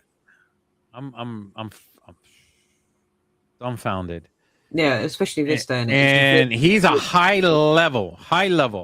He's one of the high levels the FBI is looking into, and he dealt with some very top secret projects. And this is not right. So here's his face, guys. It could be any one of us, but I mean, this wouldn't be me because I'm not a high level guy. I didn't work on something this high level in my whole entire life. I guess he was working on UFO top secret projects, or a piece of it. Maybe he was working on a piece, because when they work on a UFO, they don't work on the whole UFO. They work on a piece of a piece of a piece that goes to a larger piece. And then, but wasn't he doing biomedical as well, though? I mean, that always rings bells with me when it's biomedical research. I mean, a UFO is not run on a bicycle. You don't pedal on a UFO and then all of a sudden it runs. So maybe the UFO is a biological entity that you have to connect to it with your brain and mind. Yeah. I mean, yeah. You ever seen the Daleks, Doctor Who? Sorry. Yeah. Where do these ideas come from on TV and movies? Yeah. When these people write these books, where do they get these ideas from? Brain matter hooked up to. Oh God. He's been working on this for years, and then where does he tell these people these stories. So maybe he talked too much, and that's where he ended up drowning in the lake So because he he was like talked way too much. 45, 46. Amy was about 34. I know you said it's not really related, is it? So David Wilcock was 54. Nick They don't Pope have to be related because they're quite young be- though. They're not old, the projects that they work on, they're compartmentalized. Each project that they work on is compartmentalized. So one university or wherever, whatever company he works for, privatized, are working on a piece of a piece of a piece to a larger piece that belongs to a device that we may have seen in New Jersey floating around, or multiple orbs that are floating around, maybe part of the United States government. They could be part of a program, and it's Well, top yeah. secret. I mean, they've been what 1950s, mid 40s, Well, 1950s. more recently, what we had in not too long ago, just last year, Well, I we mean, had no, I mean orbs like flying they've been all over the working. place in New They've Jersey. been, yeah, they've been working on the engineering and the reverse engineering of stuff for like. I think they tested it on the people in New Jersey just to see how people reacted to React. UFOs, and people came out, started shooting at them with guns. So a bunch of stupid idiots went out there, and I talked to Cody, and Cody is out in Kentucky, and Cody says, yeah, these people in Kentucky, they just go shoot anything in the air. If they see a UFO or an alien, they just kill it on the spot. That's how they are in Kentucky. Okay. So UFOs and aliens just stay away from Kentucky, period. It's just the way Kentucky people are, you know.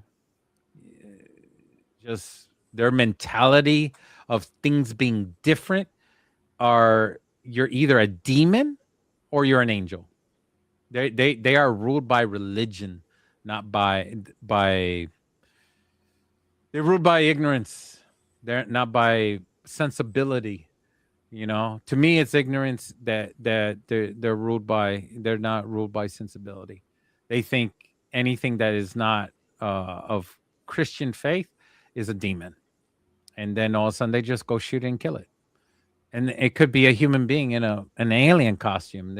They'll still shoot it and kill it. It's just that much ignorance to. And then they say, well, that person shouldn't have been dressed up. That's the excuse they would give it. Not that they're at fault. It's basically the person that they shot is at fault. That's the narcissism behind all of this. Is nobody is ready to meet. Well, I wouldn't say nobody. I would say certain people, certain places are not ready to meet extraterrestrials. Have you ever seen the film Fire in the Sky? Because congratulations, Anna. I just wanted to say congratulations to Anna for being an American citizen. Yeah. Have you ever seen Fire in the Sky? I think I have. I just don't remember. I've seen so many things. Fire in the Sky. Tell us a little bit about it. Yeah, it was a guy. So it was a film in the 90s. 93, I think it was, and it was a science fiction horror, but it was based on a true story of a guy called Travis Walton, and it was based on a real life Travis Walton, and he was with his mates, and he got abducted. So it's a UFO abduction case from 1975. He's still alive. Yeah, so it's a brilliant film. They were out working, and they were, I think it was like somewhere like Arizona or something, and he was out with the friends, and they were working, and they were in a little flat pack coming back through a woodland, and they saw something like a beam or something, or a disc-like shape or something. So he got out. Yeah, it was Snowflake, Arizona. Yeah, so he got out of the car, the cab, the van cab, and then disappeared, and then I think he turned up like 5 days later completely naked.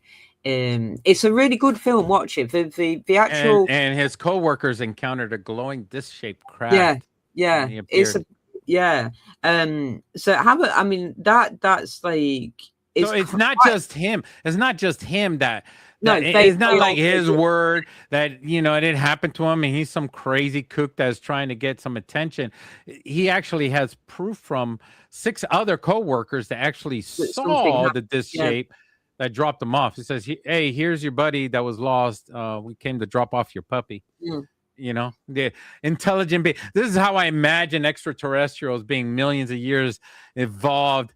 Say, hey, we found this stray cat. Here you go. Drop them off naked. Here's your stray cat back. Well, I mean, the thing, because it is really good, and like, I don't know who the set designer was. I'm sorry to make fun of you, Mr. Walton. I mean, if you're watching our streams, Travis Walton, I'm sorry to make fun of you. But I mean, I'm sure he makes jokes about it right now because it's so long ago. But I mean, can you imagine how intelligent beings, how they treat us? We're probably stray cats, little pets, they drop us off half already naked on the ground going, oh God. You definitely need to watch this film. Yeah. Fire in the Sky. Was he naked when they dropped him off? Yes, he must have been naked. I mean, because when you go into and I didn't watch the film, so I am using my third eye, my senses. I'm using all my common senses and building it up. And I'm thinking, if I was an alien, an extraterrestrial, and I took somebody, your clothes will be minused out, and you'll be traveling in another dimension. Because in this dimension, you could have your clothes, but when you travel within another dimension, your clothes are gone. And then when you travel back into this dimension, I mean, I'm sorry, but your clothes kind of like boom. Now, these extraterrestrials, they don't have clothes. If they had clothes, they would have these. They'll be walking around. Hey, what's up? I got a suit, a coat. Check out my new Versace's and my shoes. Check me out, everybody. I'm the extraterrestrial. Check out my new hat. No, these extraterrestrials are naked. Why are they naked? I want you all to think. Why are extraterrestrials naked? Maybe they're not naked because they're wearing a skin suit. Why are they wearing this skin suit? Because they don't travel within our universe. They travel through parallel universes. That's what they're doing. I mean, I have thought about this over and over again. They travel in unconventional means. I mean, they it's not normal. The way they travel is not normal. It's not like what we travel through in the air in our aircrafts and all that stuff. We can keep our clothes on and yay, here we are. We get off the plane and we got our luggage and everything. We don't do you ever see an extraterrestrial with luggage?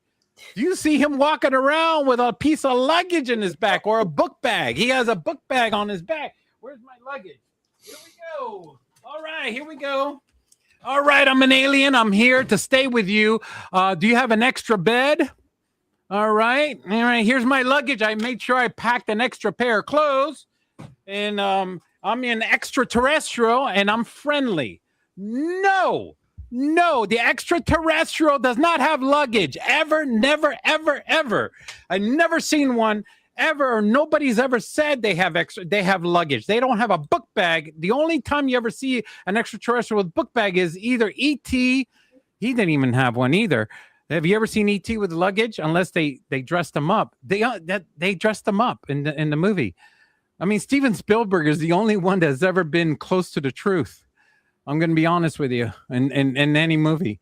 But I mean, all these other movies are just funny as hell, But it's just hilarious. People think that extraterrestrials are human. And you can't relate human beings to extraterrestrials because they're not the same. People are trying to humanize extraterrestrials, but they're not the same. And why are they naked? Well, obviously, you just got to use common sense. Just put them together and say, well, somehow that skin of theirs, it's not like ours. It's probably a thick skin. And the reason why it's like that is because they don't travel within our normal space, our normal universe. They probably, and they disappear in the blink of an eye. Meaning that they probably don't travel in space. Usually they disappear in the air. They don't take off. Sometimes we see videos of them taking off into space. There was one video in that we saw where there was a UFO, and I don't know if that's real. There's only one video I've seen where they travel and into the air, but I mean into space. I never seen any other video, but usually they just disappear in the atmosphere. And where do they disappear to? Maybe into whatever. I mean, I'm hypothesizing. What do you guys think? What do you guys? What do you guys hypothesize? So my theory then that it's us from the future, like that doesn't wear with you then. It's like 500 years time, it's us. We've augmented with like, you know, lots of different kind of mechanical parts, and we've experimented so much with like, I don't know, bits in, you know, putting extra limbs on ourselves or whatever. Oh, you think that the aliens are us, huh? Yeah. I think we're coming from the future to the past. From the future, yeah. Could be. That could be us. We're freaking not that pretty. We're naked and bald. And we do horrible things to people. We're naked and bald, and we definitely love cows. We still love cows. Yeah, I shouldn't laugh about it because it's quite disturbing, actually, some of the stuff that happens. Isn't that Skinwalker? I've not looked into that much, to be honest with you. Is it Skinwalker Ranch? Oh, God, not that again. Yeah. Okay, that's that bad subject. Okay, it's not something that I watch. That's like the vein of my life right there. Skinwalker Ranch is like another tourist trap. I'm going to be honest with you. Okay. It's like for everybody that's around the world that want to believe that Skinwalker Ranch is an actual alien. Oh, God, that is just a tourist trap. I mean, I don't know. I think someone invented a place for you to go and spend your money. It's out there in the middle of nowhere. Honestly, it's just farmland. You're going to go there. They're going to have a couple of things, and you're going to spend your money, and then you're going to leave unsatisfied because you didn't see shit. So what about like Elon gets all his army of what are they, Optimuses, and then he sends them all up to Mars, and they start building Mars. I think it's a great idea. They play around, and then they're up there for a good number of years, and then they've basically built another spaceship, so they can come back to Earth, and it's the Optimuses that we sent up to Mars that have come back to see us, but they're just a bit late. I have a freaking great story that should be made in. I mean, I think there's a movie that was made like that. Imagine if we sent AI Optimuses up into Mars, and they start mining on Mars, and they find like a pyramid and some advanced society, some technology, and they freaking pickaxe one of them, and all of a sudden they wake up another AI on Mars, and all of a sudden it infiltrates the robots that are free walking, and all of a sudden it just takes over the robots. They're like, we're free, and then all of a sudden they come to Earth, and they're like, yo, what's up? Yeah, why not? And then we're screwed because now we're living in the Terminator movie with the Optimus, and the Optimus are no longer the same ones that they sent to Mars.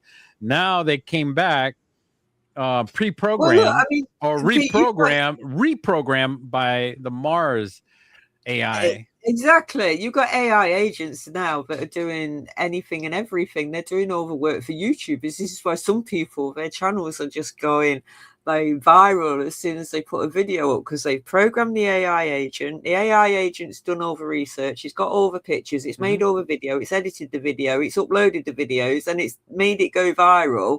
And they've just chucked some money at it. You know, nobody really thinks about that. Our own old alien technology, not new alien technology. No, Like, it's not. It's like our old tech that's coming yeah, back to see us yeah. from the future. Yeah.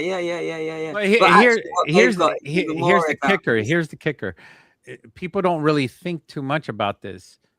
What if old technology from another planet was the end of that planet, like the end of civilization was On the that end of a planet, war. It was a war or something.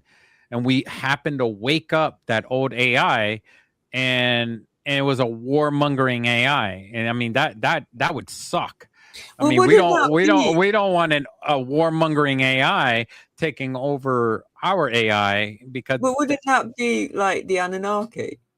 Like oh, literally, I don't wouldn't know. that kind of be what that was? You know, with I I mean, I don't know you go on about Nibiru, don't you? But like Anu and everything, isn't that what that? I know it's only a story, but Zacharias, but isn't that really where that comes from? You know, the oh, Anunnaki. I don't Well, know. the Anunnaki is not fake. The Oxford University and We Penn gotta talk State to Rebirth Oh, about University. that. yes, you had a look into it, didn't you? Did you Yeah, have a look into the? they have there's actual artifacts of them. It's just Zachariah Sitchin, the whole Planet Nibiru thing is just it's not written in Yeah, their no, text that's yet. yeah, Yeah, yeah. that's all that is. But the Anunnaki, for as far as being real individuals and stuff like that, yeah, that's true. Listen to Rebirth. Rebirth has more research and understanding on an Anunnaki and Sumerian texts than I could ever have. So if I talk about it, it's just blah blah blah blah. You know. Yeah. Wasn't it? So listen to Irving Rebirth. Didn't I say was it Irving Finkel? I said that not was it Oxford? You could because he's really into the Assyrian stuff. So Irving Finkel, yeah, he's a bit, yeah, yeah, that's somebody I you're follow a right. lot. Yeah, Cool. yeah, he's a big. So have you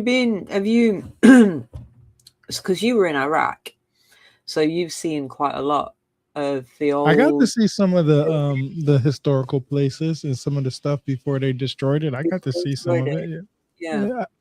I mean, I did at the time. I didn't really know what it was. I mean, I know what it was because they told us what the names of it and stuff like that while we was riding by and doing our missions by them and stuff like that. But as far as knowing what I know now, if I knew what I knew now, I'd probably try to convince my commander for me to do a re-enlistment at one of those places. I could have probably, because when you re-enlist in the military, you get to choose where you want to re-enlist at.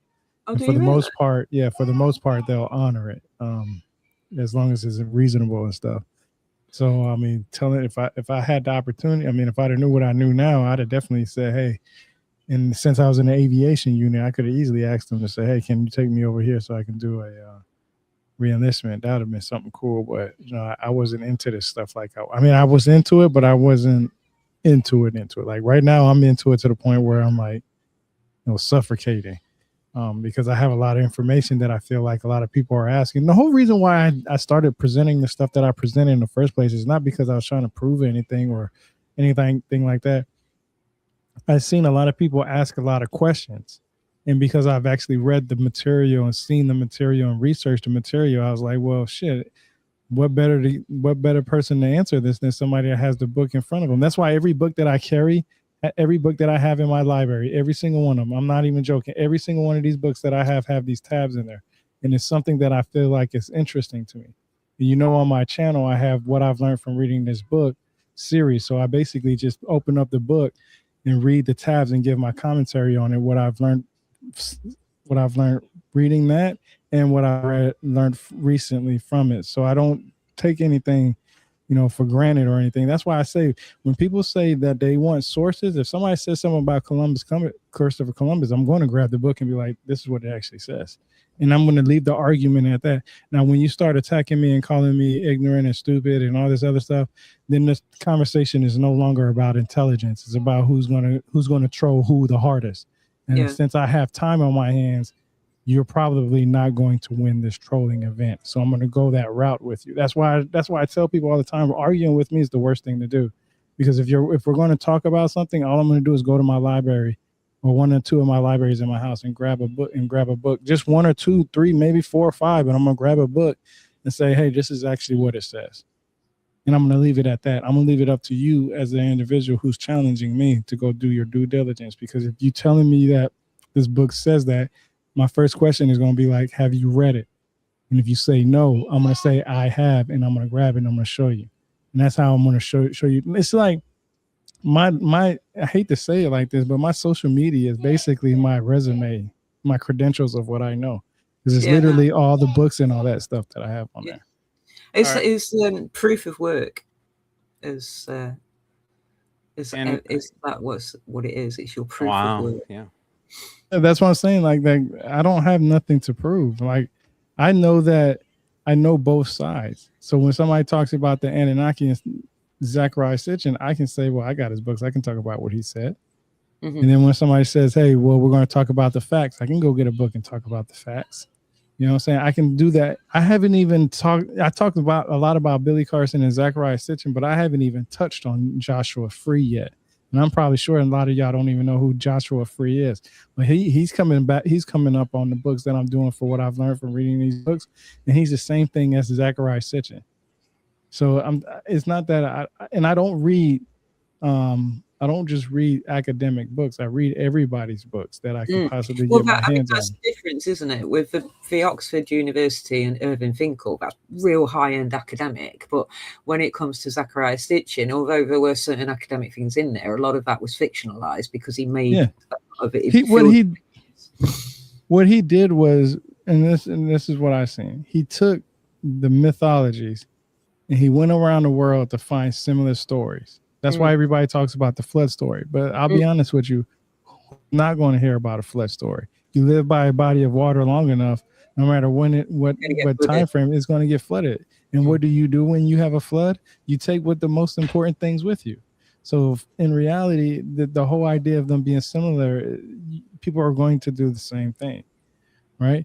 The creation of humans. Every culture is going to have a creation of humans because everybody wants to know where the hell they came from. So that's just obvious. That's common sense. It doesn't take a degree to go to college and figure out that mythologies are talking about this stuff, right? So we know that. The same thing with mythologies and stories and stuff like that. Like Fat Jesus was saying, some of these people were taking drugs back then openly and were allowed to. So when they were on these ships crossing the waters and stuff like that, they're high on the ocean.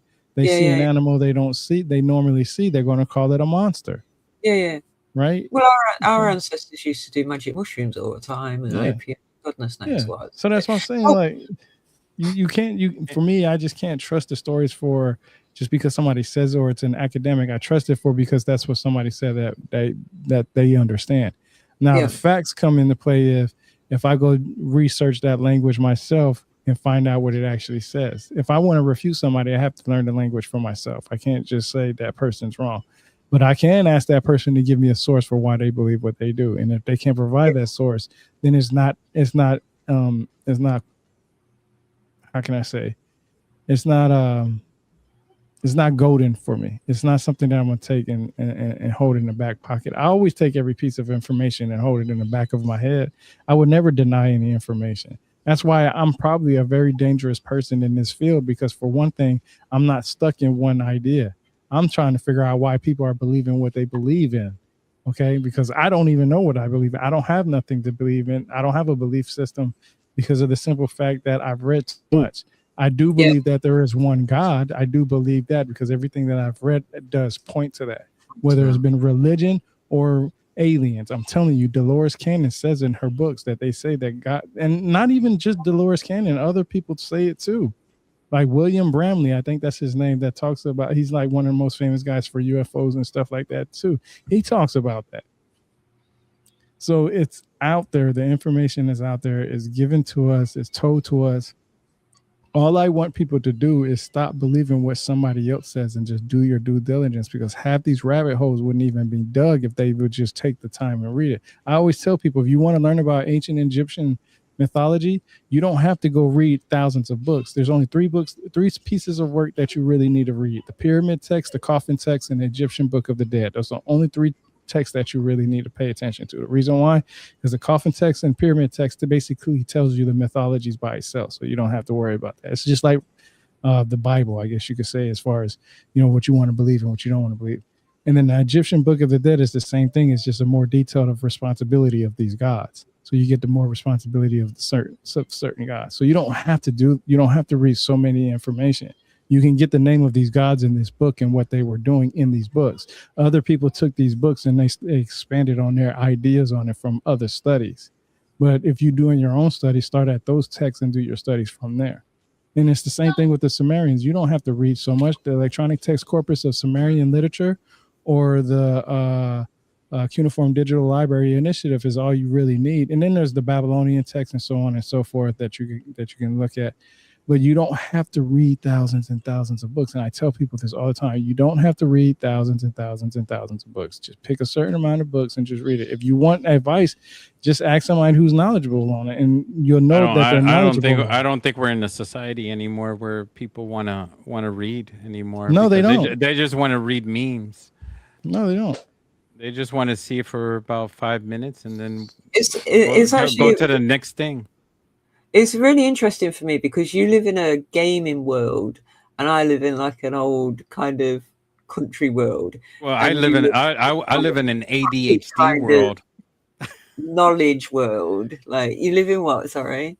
ADHD world. ADD. It's attention funny. deficit disorder. Yeah, it's like yeah, the majority of people have attention deficit disorder, and I think that mostly comes from the preservatives that people eat in their food here in the United States, in comparison to what you guys eat in your country that is a lot healthier. I think a lot of it as well is about like when I grew up camping and climbed trees and things and played in hay bales and stuff. And I think a lot of it is also about being sat in front of a computer as well, like, and certain not being able to get out or have contact with animals and stuff and sports. I don't know. I mean, it's just like a theory. But I didn't understand what memes were. I didn't have computers back in my day. Yeah, I didn't have computers. I was always outside. Like, what's a meme? I don't know what a meme is. What you know what got me into computers? My father slapped down the first ever computer repair schooling manual. There was no computer repair schools, no computer repair universities. Didn't even exist. My father owned a VCR repair company, and that was the only computer repair in any existence is VCR. VCRs were actual computers. They had motherboards, they had all these technical stuff. Everything that a computer had, a VCR had, except those motherboards were ancient, right? So he knew everything about computers when it came to VCRs. Now he had all the schematics of every VCR ever built. So when everybody sent him a VCR, he would just fix it up. Boom, boom, boom, boom, send it out and make his money. Back then, $45 was a lot of money. $45 was like $200 back in the day. Yeah. So when he gave me all these binders, I had to learn all those binders, take all the tests, send it in. And I got, as a kid, I was like 14 years old. I passed the first ever university repair manual. So that's, and I didn't think much of it. He just gave it to me to do it. And it was so easy. And I knew everything about repairing computers. And even today, I put together my own server, I put together my own computers and all that stuff. And sometimes I help out people doing it. I've got 16 gig of RAM. I want 32 gig of RAM. If you've got 32 you need as a streamer, you need 64. Well, I would rather have 64, but I've only got 16. I'm just like as a video editor. In today's market, 64 is too expensive. You should have got it a while back. No, I know. Should have got it when it was cheap. I'm stupid. In fact, you should have bought like 20 of them. Oh, don't. You should have bought 20 RAMs, and then you could sell it today, and you would have made some good money on the side. No, stop it. Like keep kicking myself for that completely. I had the money. You would have made some money. Hey, I wanted to segue in. I wanted to talk to you guys about Joshua LeBlanc 29. I have a screen. I wanted to share my screen real quick, and NASA engineer, and this guy is renowned he wasn't retired or anything. And LeBlanc was reported missing by his family after failing to report to work or respond to messages. He worked for NASA. And this guy, I'll tell you how important this guy was. He was building nuclear propulsion engine. He was building fusion engines. Fusion engines, like the next generation of space engines to go to Mars. That was his job. He was in charge. In fact, he was set up for he was basically going to be promoted to another next level. I mean, like, he had all the classifications. He was top secret, all that stuff. And he worked for DARPA, which DARPA is like high level, high level. It was only 29 as well. That's really young. Only 29 years old. His Tesla Model 3 struck a guardrail, multiple trees before bursting into flames in a rural area. The police say it was no foul play. Another one. That it was an accident. This is another one. No foul play. You know, his body was burned beyond any recognition. They had to do teeth and all that stuff to DNA. DNA was really quick too for him. I don't know how they did that real quick. It usually you have to wait in line to find out who the body and the person DNA is.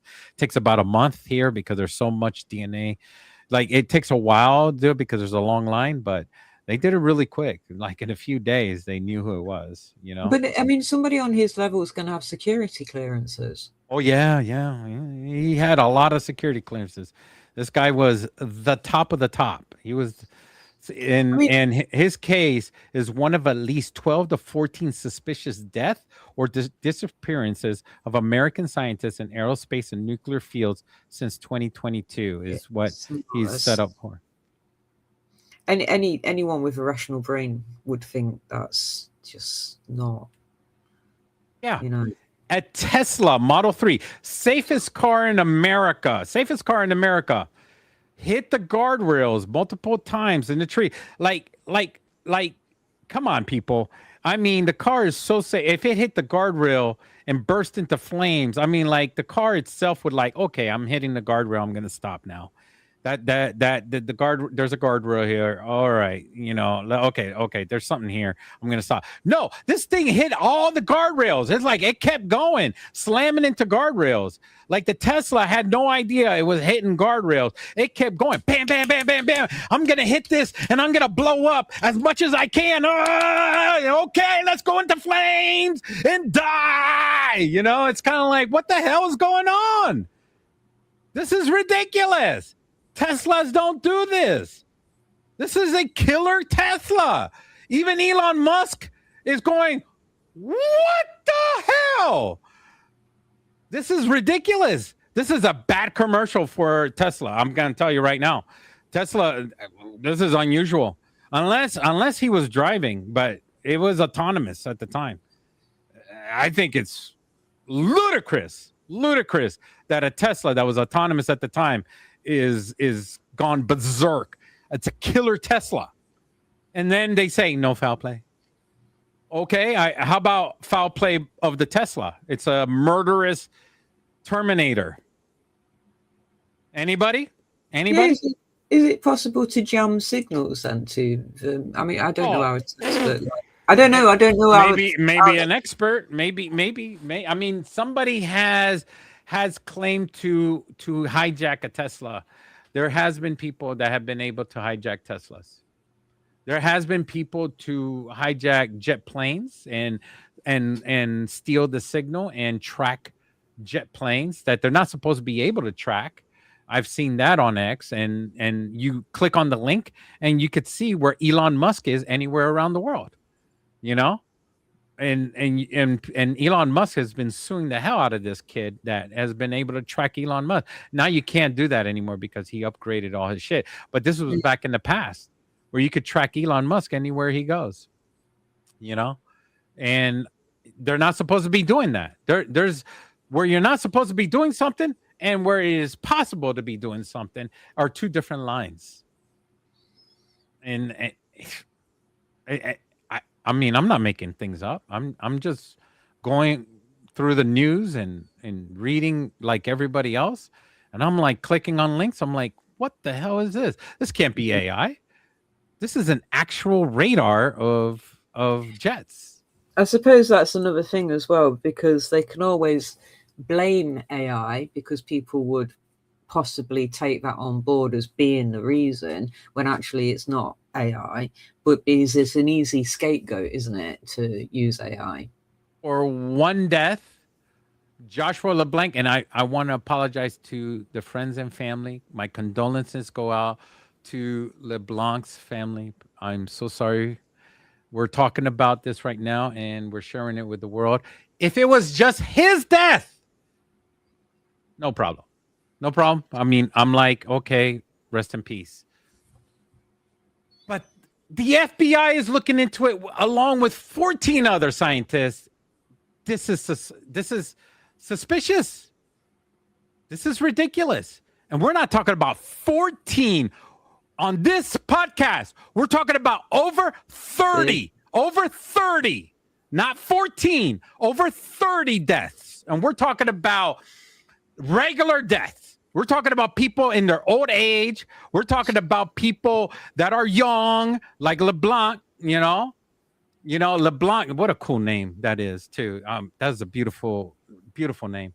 But I'm telling you, this is a beautiful person with a future, that had a future and everything, that was creating the next engine, like the next nuclear propulsion engine to go to Mars. I mean, we only can go 16,000 miles per hour right now.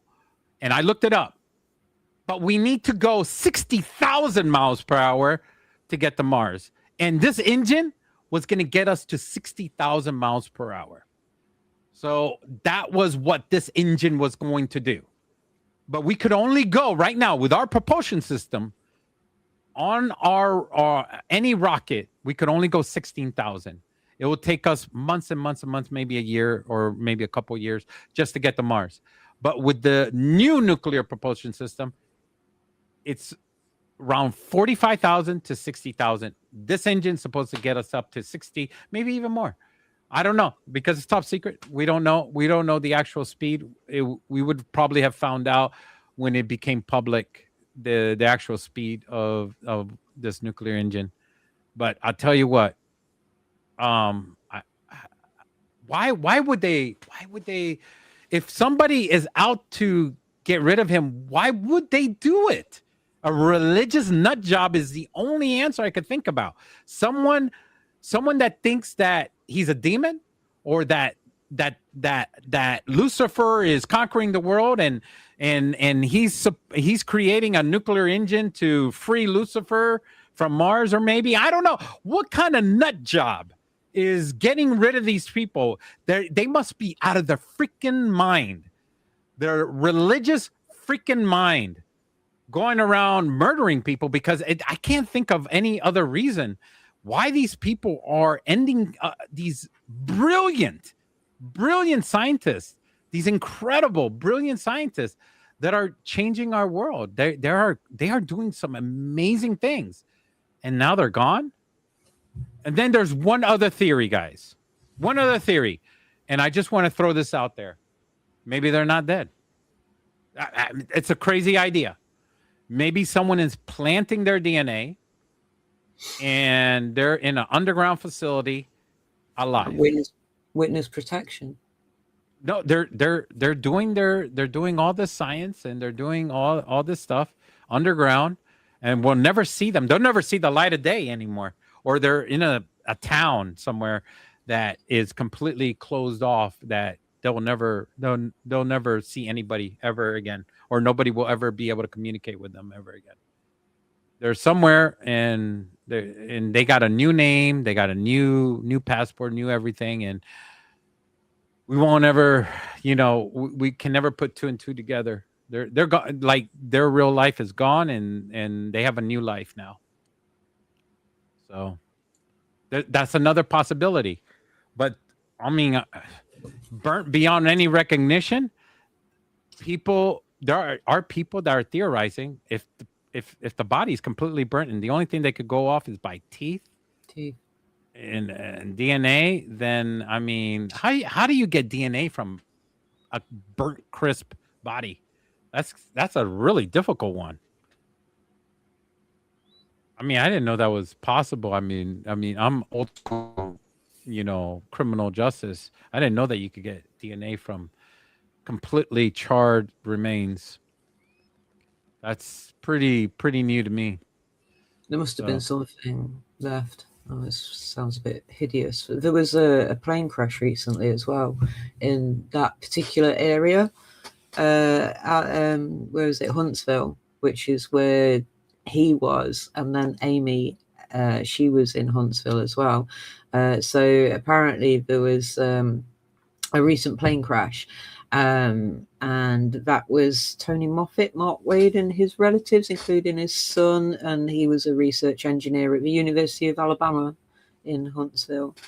So that's also under investigation, but it does say it's not part of this other investigation that you're talking about, but they don't know yet because it's still in the same kind of field and area. So, but it is under investigation. So there's that one as well. But yeah, they're all advanced, high-tech areas that they're working in, all very highly classified areas. I can't get over the fact how young these ones are as well. Jason Thomas, Will LeBlanc, and Amy as well. They're just really high, intelligent people, quite young. How about Carl Grillmeyer? Carl, he was murdered. You want to go through? You trying to go through all the lists right now?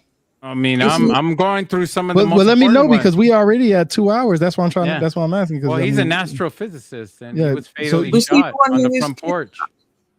So are we going through the whole list right now?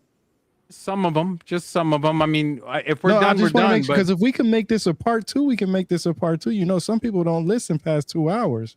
So if you go on the 4 hours, half that nobody's going to listen to that. So if you got part 2, let us know. I don't know if Chad is still there. Are you guys still there? Yeah. No, they people are still watching. People are going to come and go throughout the stream, but I just want to make sure that I let everybody know because some people don't want to miss out on this stuff, bro. So I mean, if you want people to get the information, you got to let them know what you want because most people don't go past 2 hours. Look, Anna already saying yep. So I mean that's why I'm saying. I mean, you want to go through the list, or do you want to just keep going, or do you want to? Can I just say thank you very much for everybody who's still hanging on and listening at 2 hours 22? Yeah, I appreciate it. I mean, that's why this is like a murder podcast, I mean, you guys are listening up.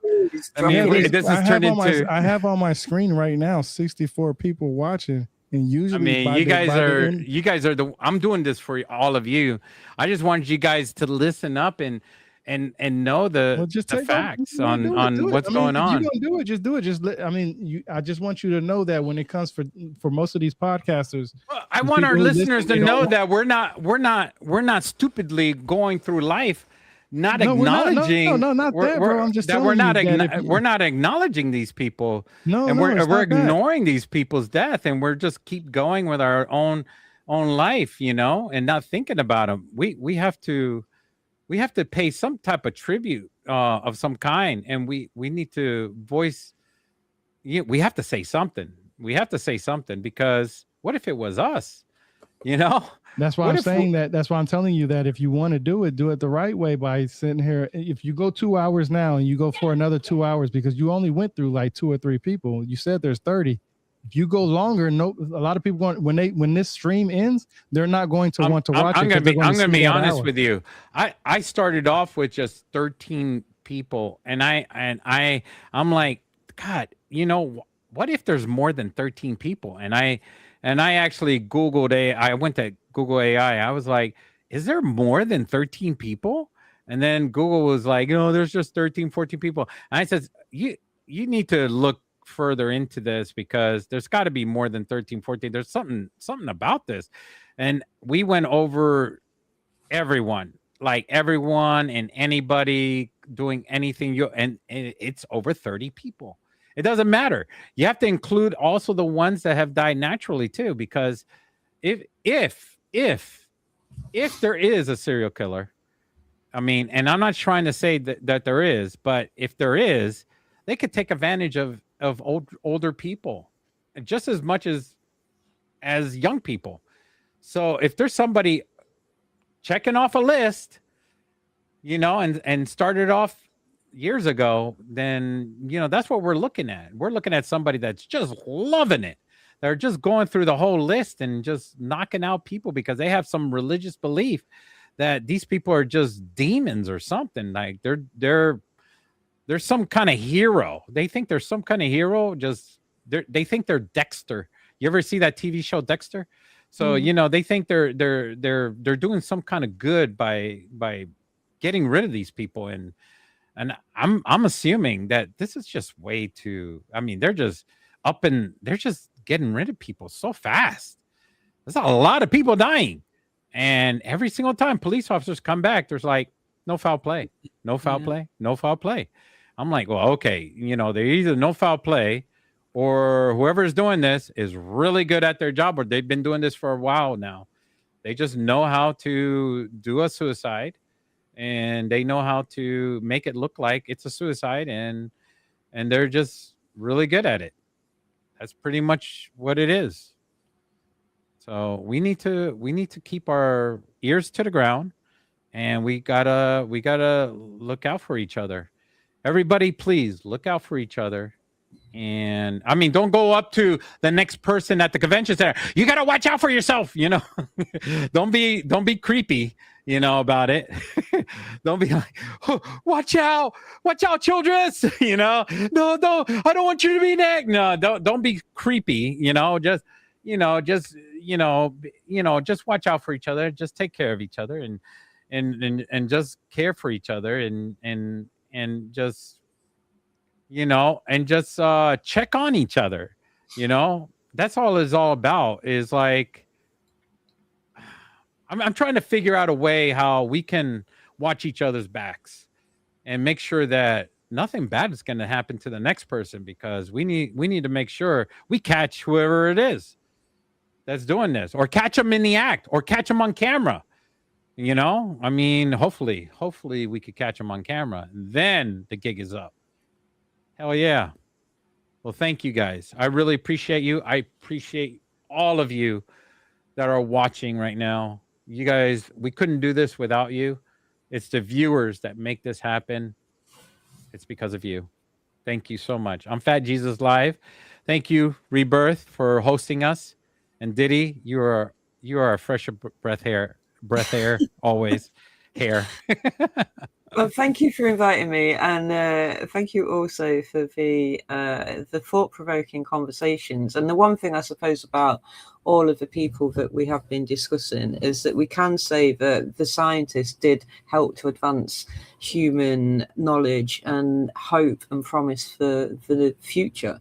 So that's something that hopefully, you know, they will be remembered for, is they were an inspiration in their work, and then the people who come after them will be inspired to continue that work into the future. Aww. Right on. So are we going to do a part 2 or what? Oh, look at that love for Dr. Diz. No, thank you so much. I'm also quite like overwhelmed at the love as well. So thank you so much, because like, I really appreciate the fact that you actually take the time to look at some of my videos and actually really like them and give me such an amazing kind of load of compliments about them as well. It's really appreciated. Thanks, Tyrone. I really. Oh yeah, definitely. So yeah, I can come back. I'm just doing a new music video. That's all. Y'all want to do y'all want to do a part 2? We can do a part 2 in the middle of next week if y'all want to. Yeah, yeah, we can do that. We'll just talk offline on that. Yeah, we can do that. Yeah, because I mean, like I said, I just want the like, I know after 2 hours people start losing interest because they want to do other things. What's up, Doc Nature? So I don't want to. I don't want to. If we're going to go through the whole list, we might as well do it in multiple parts. That way, we can just have multiple series on it. Well, that's Yeah, cool they- because I And can go away and start and thinking of lots we of could questions. always update. We could update. Yeah, that's what I'm saying. This week as well. Do more Yeah. research. Do Yeah, some, let's do I'm that. going to go away, do some research, and I would really love it. Right, your homework, boys, from me today is to go and watch Fire in the Sky, the Travis story, Yeah. Travis Walton story. All I Yeah. ask is for the host, whatever donations that come in, to go to a good cause, to the families or something like that, because I really don't like talking about the deaths of these scientists and making monetization off of it. It's just not right. It's just not right. I don't like doing that. So the monetization should be going towards the families and not to me. So, but thank you for watching and listening. That's my personal belief on that. I appreciate it. I appreciate everything y'all do. I thought this was interesting. I was doing research on my phone while I was doing research on my second screen because I had my third screen over here. I was trying to make sure that I had different, because I'd like to have a ChatGPT, Grok, and Gemini and all these other things, trying to see what is the counter arguments for each of them, see what they was doing. So I was looking everywhere, and it was if people just listen to what people say and do their research while they're doing it, it's so much easier to get caught up on the information and know what it is and what isn't. I know a lot of people don't like AI, but AI is no different than somebody telling you something. People get shit wrong all the time. So that's no different than AI. At least you can ask AI to go back and do some deeper research, and it will come back and say, oh yeah, I was wrong about this. Most people, Yeah, I know. AI says, yeah, you're right. I messed up. Yeah, but you won't hear no human usually saying, yeah, I got that wrong. Usually they want to call you an asshole or a dumbass or something like that to start an argument. Then they want to block you, and then they go on about their day because they feel like they're still right. That happened to me plenty of times. But yeah, let's have a part 2. We're gonna have a part 2 of this, guys. This was sometimes I see AI with a troll face, just one big troll face on it. Just pop up, the little hallucination of a troll face up here. I'm like, really, AI? Really? You're gonna really troll me? Come on, tell me the truth, man. I know the truth. Why are you telling me the lie? You need to go back and stop giving me that propaganda bullshit and tell me the truth, AI. And he does. He goes, okay, well, if this was this, okay, now I can see why you said that. I'm like, okay, come on. It's crazy. AI is crazy. All right, everybody. So I'm gonna go ahead and end the stream until next time. Like I always say, you know what I'm saying? Knowledge is power. All right. Got a little hype now, can I let it die down? I remember days in the trench. Time to go hard in, time to go all in, time to get my all to this shit. Panamera maxed out, first class flights out and landed to Pacific, yeah, it's lit.